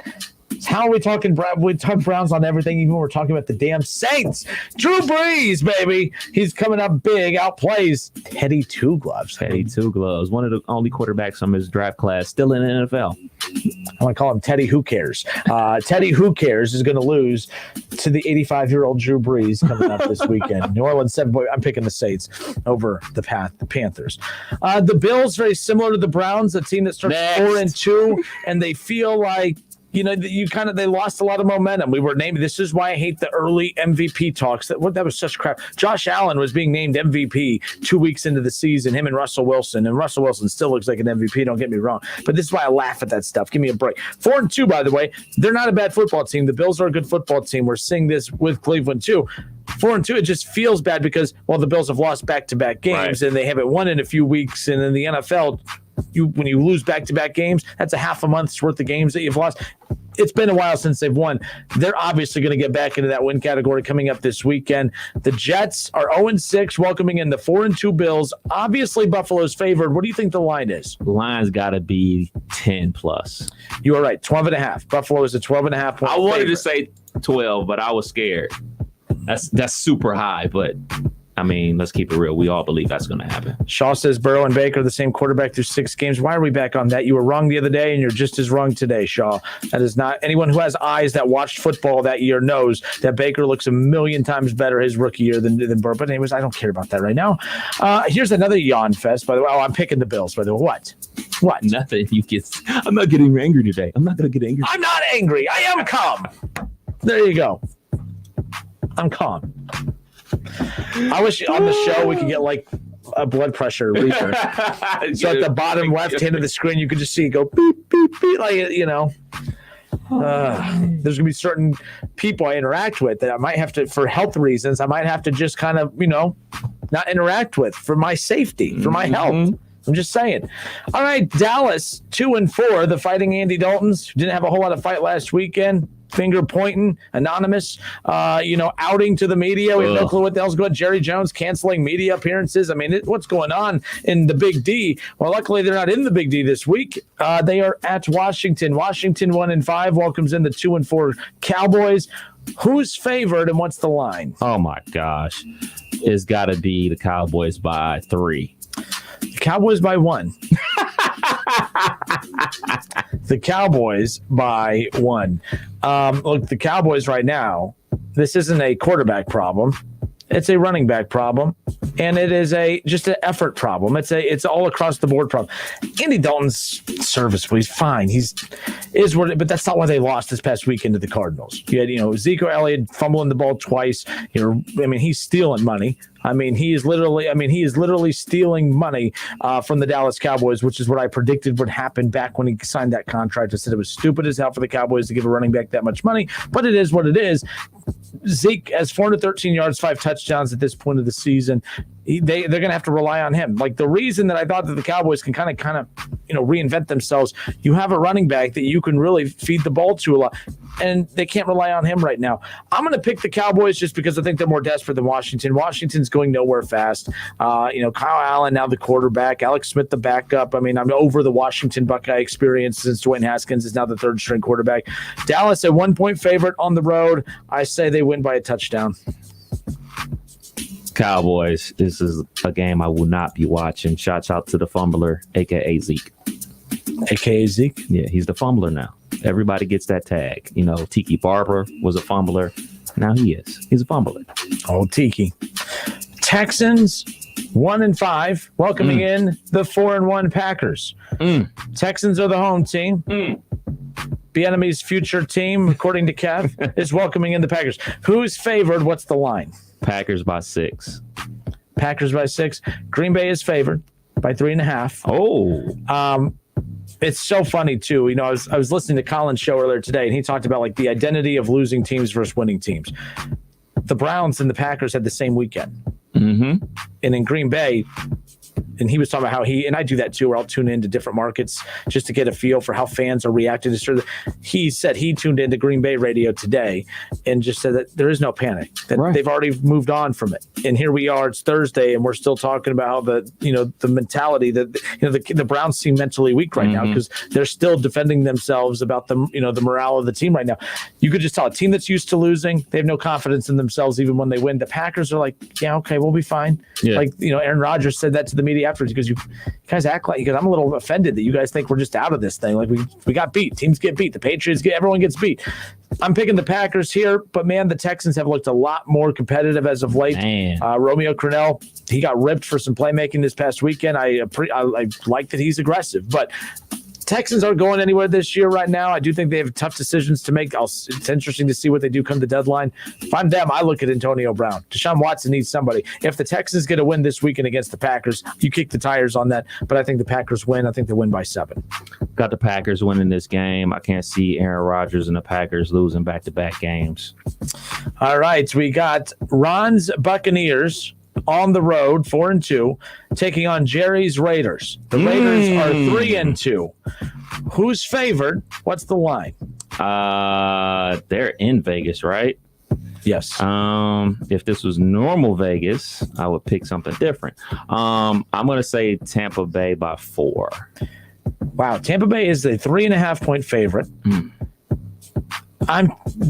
That's way too close. You think so? I think the Buccaneers pick up where they left off again. I think that the Buccaneers were waiting for a game like they had against the Packers this past weekend. I don't think they're going to lay it on the Raiders like they did Green Bay, but I do believe they win by 2 possessions. I'm going to say Buccaneers by 10+. I'm taking the Buccaneers over the Raiders. I got the Bucks too. Looking like they're getting locked in on defense. They're really playing a lot better on defense. And, they're really starting to cater to Tom Brady on offense. They aren't taking these deep shots anymore to Mike Evans and stuff like that. It's a lot of option routes with Godwin, getting Gronk back involved and everything like that. They're catering the offense to Tom Brady. All right. Up next, the Broncos, 2-3, welcoming in the 5-1 Chiefs. The 5-1 Chiefs will have, obviously, their new toy now in Le'Veon Bell. So, why you roll your eye? Oh, you're the disgruntled ex-girlfriend over here. No, I'm not disgruntled. You see that he's doing well for himself. He's on his feet. Has a good job. Exactly has what they nice need. girlfriend Another now. weapon. He's doing well, and you're over here. You're like, he ain't gonna make it. He'll get fired. No, he won't make it. No, he won't pay his bills on time. I know he's about to ball out. I know they're about to ball out. They're about to go on some crazy winning streak right now. How about Edwards-Helaire last week though, who went off? Yeah, I think that was the Oh, hell, who's coming? Oh, no, he ain't taking my job. Like, that's exactly the way he performed last weekend. But, yeah, the rich get richer. So the Chiefs are on the road at Denver. Who's favored? We know who's favored, but what's the line? KC by 13. Kansas City is a 9.5-point favorite. I'll take that. Yeah, I'm picking Kansas City here, too. Oh, as yeah. far as that's big time weapons, big time performance from KC. Get ready. This is an interesting game right here. The Niners on the road, 3-3, taking on the 2-3 New England Patriots. Garoppolo versus Cam Newton. This is Garoppolo's first appearance back in Foxborough since being traded from the Patriots to the Niners 2 years ago.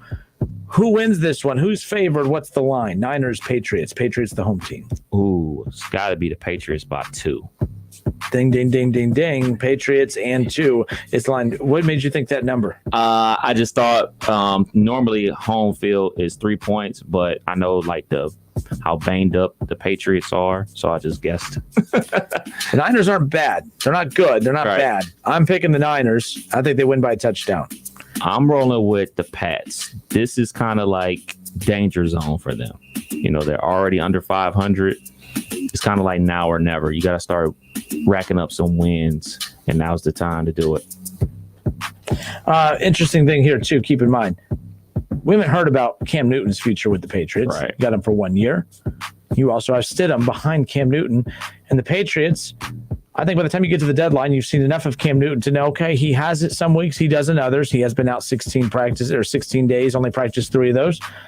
Could Cam Newton be on the trade block? The Patriots could look to move on from him. The Patriots could say, you know what, if they lose to the 49ers this weekend, could the Patriots say, all right, we got to move on with Stidham. Let's see if we can get something for Cam. But the thing is, I don't think you'd get enough for Cam to justify doing it. Cleveland would be an interesting fit there, too. You want Baker out of here so bad. I don't want him out. I just don't want him to. I don't. You need somebody else. I want Baker to work out, but I don't want it to be at the risk of everyone else. So we went from Stafford to Ryan to Cam. Anybody. We want anybody. The bat signal is out. But no, I'm picking the Niners by a touchdown. I'm rolling with the Pats. The Seahawks 5-0. No chance of winning a Super Bowl. 5-0 Seahawks at 4-2 Cardinals. Who's favored? What's the line? I'm gonna say the Cardinals are favored by 3. That is false, as Dwight Schrute would say. Seattle's a 3.5-point favorite on the road at the Cardinals. I think this is gonna be a shootout. Over under is 56. I'm gonna take the over on that. Way over. Here's the if it is over, the Cardinals are winning. Yeah. If it's under, that means the Seahawks are winning, because that means the offense for the Cardinals didn't just go off the way it did. I don't know. I have to think about that. I'm gonna roll with the Seahawks. Man, that would make them 6-0. Yeah, they don't matter. They ain't winning the Super Bowl. So you could be 6-0 all you want. They ain't winning a Super Bowl. So Russell Wilson, enjoy your little MVP year. You're gonna be like Russell Westbrook. You're gonna win your MVP, but you're gonna win no championship. Oh Lord. I'm gonna call him Russell Westbrook from now on. He's got a championship. He's got a championship. Yeah, that defense is pretty good. Oh, Lord. He was one of those outliers we talked about. At that time, Russell Wilson wasn't Russell Wilson then like he is now. Let's just be clear. You are the king of the moving target. No, that's common sense. He was not as good the year they won the Super Bowl as he is now. Oh, you mean he was allowed to grow into the player he's going to be today? Okay. Oh, I was just making sure that it was cool for him. He actually showed progression, though. Yeah, so what are we talking about? Grew into the player that he is today. Yeah, he didn't grow, really. He's still the same short height. I mean, that's one of the knocks against him. Making plays. Okay. I'm picking the 95-yard drive to win the game in the rain, baby. That's cute. That's like Russell Wilson, Russell Westbrook, averaged a triple-double. No. Still didn't win a championship. He has a Super Bowl ring. Yes, he was on a Super Bowl team. He did a good job. He did a good job at the time, and he's better now than he was then. He's a real quarterback now, but he doesn't have a real team around him. DK Metcalf. Okay. Man, Russell Westbrook had, James Harden. So you didn't don't mean think, anything. Okay. It must be a thing about being a Russ. Don't be named Russell. When you are named Russell, you're really good, but your surroundings suck. Seattle's not winning a Super Bowl. Cardinals are winning this week. Cardinals are winning this week. Put something on it. Put my name on it. We're having the same conversation as last week. The Cardinals are beating the Seahawks as far as that is going. Shaw says he's the second best quarterback in the league and has been. Great. That's super. That's fantastic. Doesn't mean anything.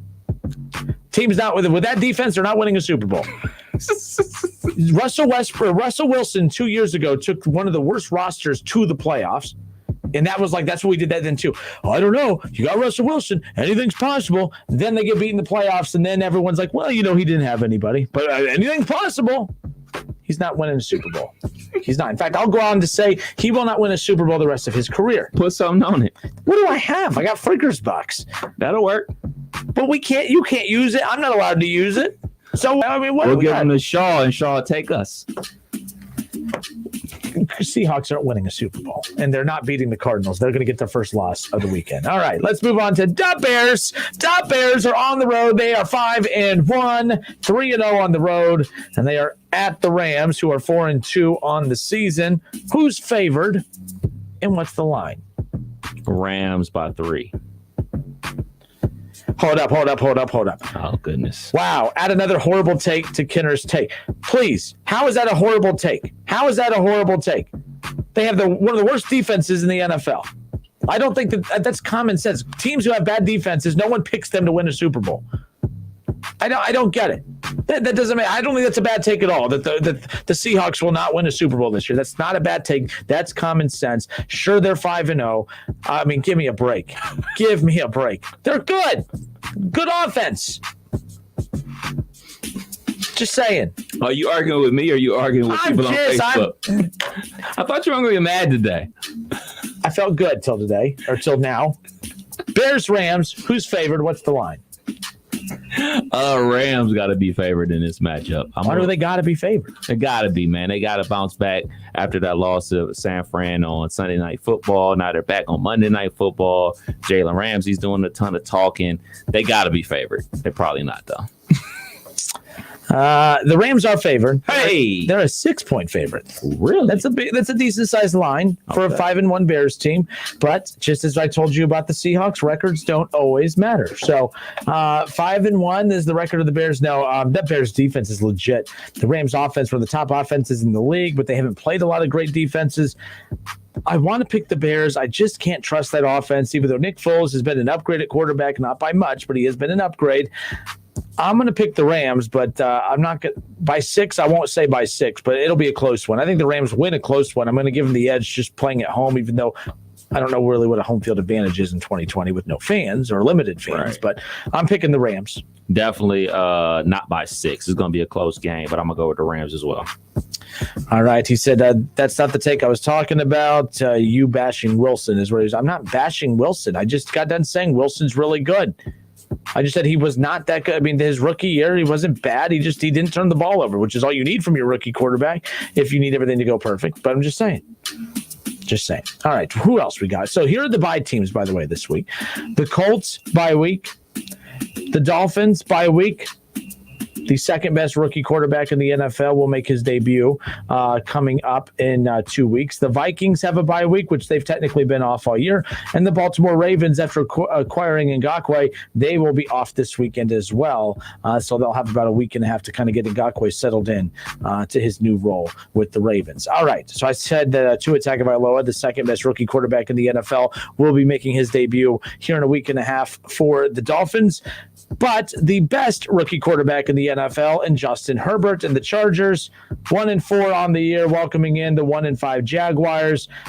Not a whole lot of wins in this matchup. Someone should come away with the win. Who's favored in this? And what's the line? Chargers, Jaguars. Chargers by 6. Chargers by 7.5 is the line.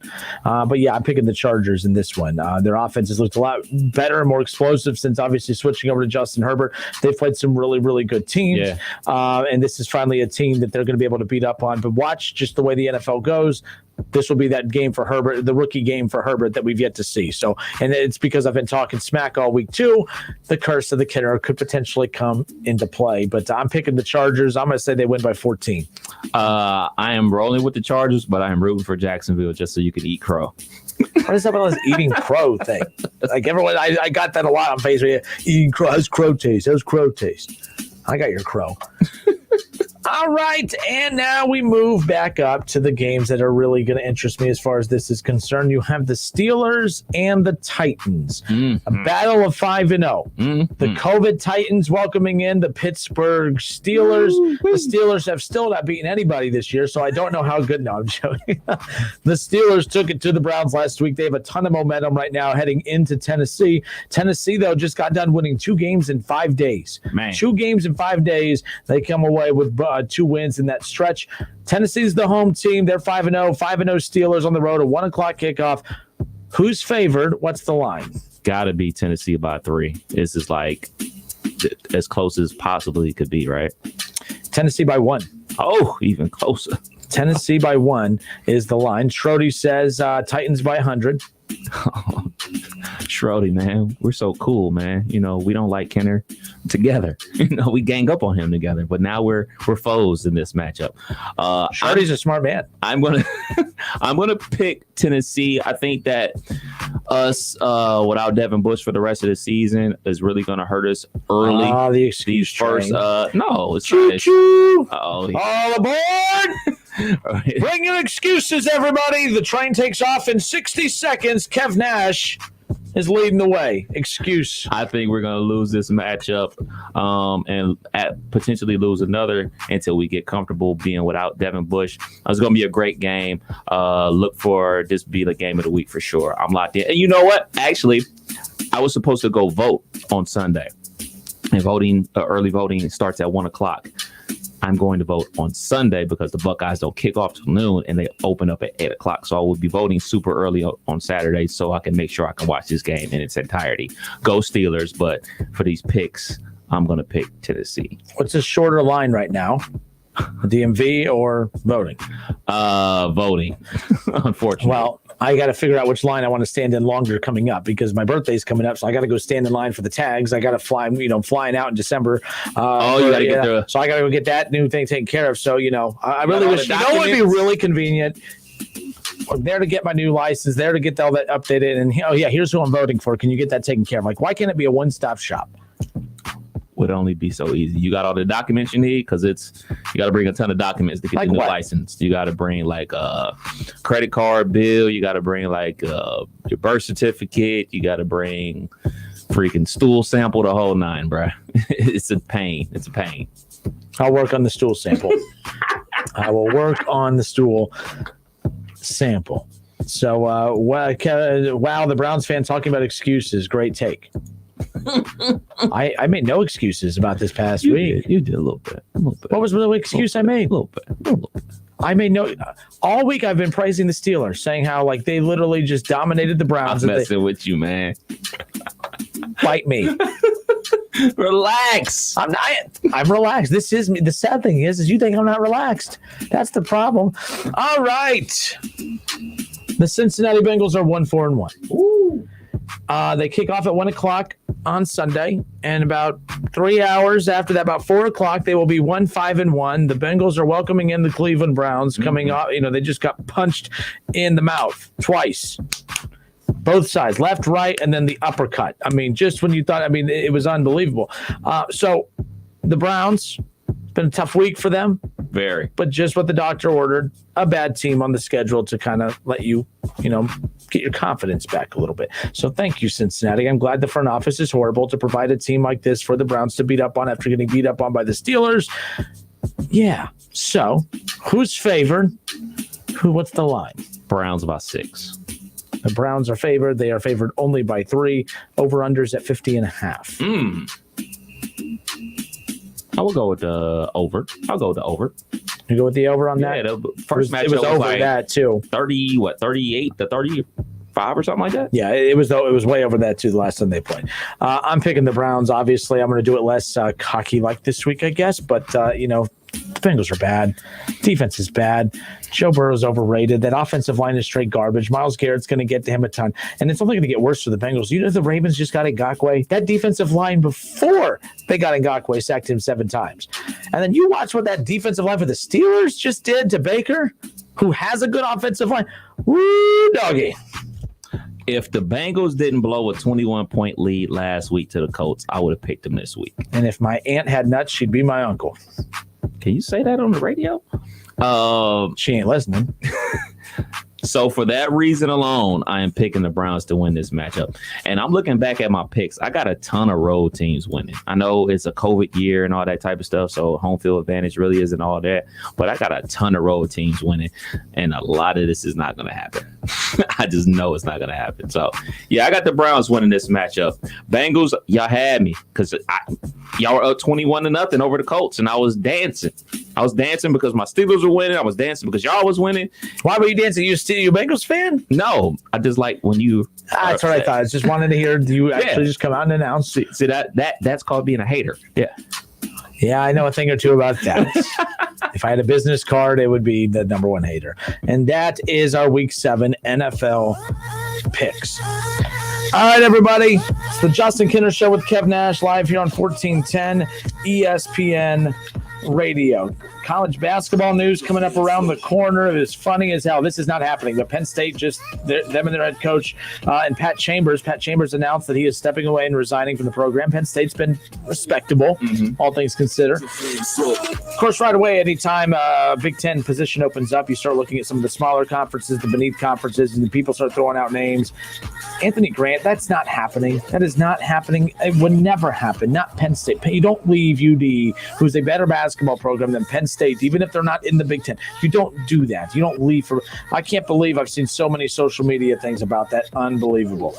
But we'll talk a little baseball coming up around the corner. How about this? Michael Jordan, a slam dunk in NASCAR. The number 23 coming to a car near you. Floyd Mayweather is very critical of boxing. I'll tell you what he's critical of coming up around the corner. We got lots to dive into in our final 20 minutes of the show. Don't go anywhere. It's the Justin Kinner Show with Kev Nash. Report 3. Right here on 1410 ESPN Radio. ESPN 1410 Wing AM weather. This afternoon will be clear and sunny with a high near 80. Tonight's also going to be clear with a low around 60. And tomorrow is going to be mostly cloudy with a high near 80 with a chance of showers and thunderstorms. I'm Pete Spivak for 1410 ESPN Radio. Interested in helping Dayton students succeed? Don't miss the Dayton Public Schools Drive-Through Career Fair on Thursday, October 22nd between 10 a.m. and 2 p.m. at Welcome Stadium. Masks are required. See the full list of positions and apply now at DaytonPublic.com.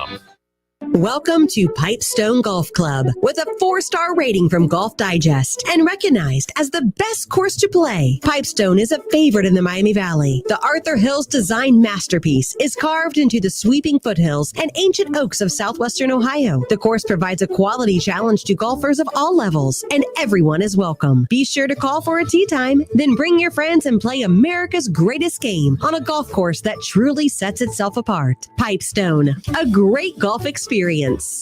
Election Day is November 3rd. If you plan to vote by mail, plan ahead at USPS.com/votinginfo. There you will find helpful resources, such as guidance for successfully using the mail, links to find your state's rules and deadlines, information for military and overseas voters, and more. The U.S. Postal Service is ready to deliver for you. Make sure you're ready too. Start today at USPS.com/votinginfo. Fall is in the air. Fall projects are on the list, and the Home Depot is ready with more ways than ever to help. Use our mobile app to search, shop, and save. Choose flexible delivery options that bring everything you need right to your door. And if you need tools for a project, but not forever, you can rent them. You won't find a better toolbox anywhere else. Take on fall and fall projects now at the Home Depot. How doers get more done. Sure, the players bring some skill to the game, but if I don't put them in my lineup, who cares? Not me. I'm Eric Rubino, fantasy baseball GM and league runner-up 2 of the last 9 years. I use the Progressive Name Your Price tool with options based on my budget. And for a guy that's used to being in control, it fits. Like this runner-up t-shirt. Champ gets a trophy, but you can't wear a trophy. Boom. Get options based on your budget with Progressive, even if you're not a legend in your own mind. Progressive Casualty Insurance Company and affiliates. Price and coverage match limited by state law. Where is your haircut gone? We know you don't get out as much. You don't drive by your regular sport clips and pop in for that MVP haircut experience that is so much more than a haircut. But isn't it worth getting out for? For that legendary hot steam towel for your face, massaging shampoo that makes you melt into your seat. Oh man, you remember that, right? We found your haircut. It's right where you left it. Sport Clips. It's good to be a guy. Hey, it's Justin Kinner from The Justin Kinner Show, and I wanted to take some time to tell you about my great experiences with CertaPro painters. That's right, my experiences, as in more than one. I have had CertaPro painters complete quite a few painting projects for me over the years, and every time they knock it out of the park, whether it was the Ohio State-themed office with the Buckeye stripe wrapped around the room, or when they painted my entire house before move-in day, I could not believe that they knocked out our entire house in just one day. CertaPro painters knows how to get the job done right, and most importantly, safely during these times. They deliver what they promise. They show up on time, they get the job done right and on budget. Whether it is residential or commercial, interior or exterior, CertaPro painters will take care of you from the first initial free estimate all the way up to the final brush of paint on your project. Each CertaPro painter's business is independently owned and operated. They are a local business that you can support. Schedule your free estimate online at CertaPro.com. That's Certa with a C. Looking for fall flavor that really brings the heat? Enjoy a home-style meal with a kick at Lee's famous recipe chicken, thanks to our spicy jumbo dippers combo for only $6.49. Dip into your spicy side with a big helping of our spicy jumbo dippers, an individual side, a fluffy biscuit, and a regular drink, all at a great price. It's the easy way to fire up your taste buds. Get a home-style meal made easy with our spicy jumbo dippers combo for only $6.49. Only at Lee's, famous for chicken. Cleveland State women's basketball coach Chris Kilsmeyer, COVID survivor. I was fatigued, just like every other basketball coach in March, but didn't think about getting sick. I woke up one night with the worst pains and chills I'd ever experienced. I tested positive for coronavirus and immediately self-quarantined. I got worse and worse and checked into the hospital. Multiple times I said, I don't want to die. We know what works. We know how to fight this, but it's going to take all of us doing the right thing every single day. Sponsored by the Ohio Hospital Association. 911, what's your emergency? This car, an SUV, it was going across, it went around the barrier and the train. Oh God. Ma'am, did a train hit an SUV? Is that what happened? Yes, the train is still going. The train is going and the car, I can't believe it. You can't judge the speed of an approaching train. That's why the signals are there. Stop. Trains can't. Paid for by NHTSA. Try Vicks VapoCool Drops in Honey Lemon Chill for a fast-acting relief of Honey Lemon. Not to mention a soothing chill.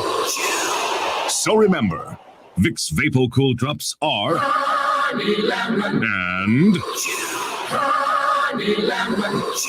Honey Lemon. Yeah, Honey Lemon Chill.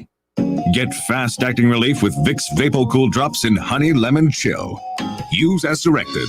Staples helps your business go big with everything you need at amazing prices. From office essentials like paper and ink to health essentials like masks and sanitizer. Save big at Staples. Have you played Turtle Creek Golf Course yet? Formerly Greenville Country Club, Turtle Creek has local, state, and national recognition for excellence. They also have some world-class facilities like the famous Thirsty Turtle Lounge, a full-service restaurant and bar with seating for up to 200 guests. Come try the Turtle's famous chicken wings or Fish Fridays, Steak Saturdays, or Sunday brunch. Learn more at www.turtlecreekon36.com. Turtle Creek Golf Course and the Thirsty Turtle Lounge. Great food, great golf, and a great experience. If you owe back taxes, there's a lot you need to know, starting with rule number 1. Don't mess with the IRS. They are cracking down this year by sending out heart-stopping letters, actively garnishing paychecks, levying bank accounts, and putting liens on homes and businesses. That's all true, but it's also true there's a way out. It's called the Fresh Start Initiative, an important government program for tax debt assistance. It's one of the biggest breaks the IRS has ever offered, so now's the time. You could qualify for tax relief that saves you thousands, even tens of thousands. Nobody knows this program like the award-winning experts at Optima Tax Relief. They have an A+ rating with the Better Business Bureau and will fight to get you the best deal possible. Don't mess with the IRS. For tax help you need, for tax help you can trust, call Optima now for a free consultation. Call 800-936-9033. 800-936-9033. 800-936-9033. Optima Tax Relief. Some restrictions apply. For complete details, please visit OptimaTaxRelief.com. Do you have foot pain? Did you know foot pain is not normal, regardless of your age, activities, or job? Podiatric physicians are the most qualified doctors to care for your feet based on their education, training, and experience. Your podiatrist can provide you with important foot care solutions like shoe inserts, so you're able to better manage foot pain. Ohio Foot and Ankle Medical Association podiatric physicians are located throughout the state and are dedicated to providing the highest quality foot and ankle care. Ohio Foot and Ankle Medical Association members are bound by the highest ethical standards and have access to superior ongoing medical education and resources. Ask if your podiatrist is a member of the Ohio Foot and Ankle Medical Association so you know you are being treated by the very best. After all, we've been serving the profession and the public for over 100 years. To find a member of the Ohio Foot and Ankle Medical Association near you, visit associationsadvanceohio.com.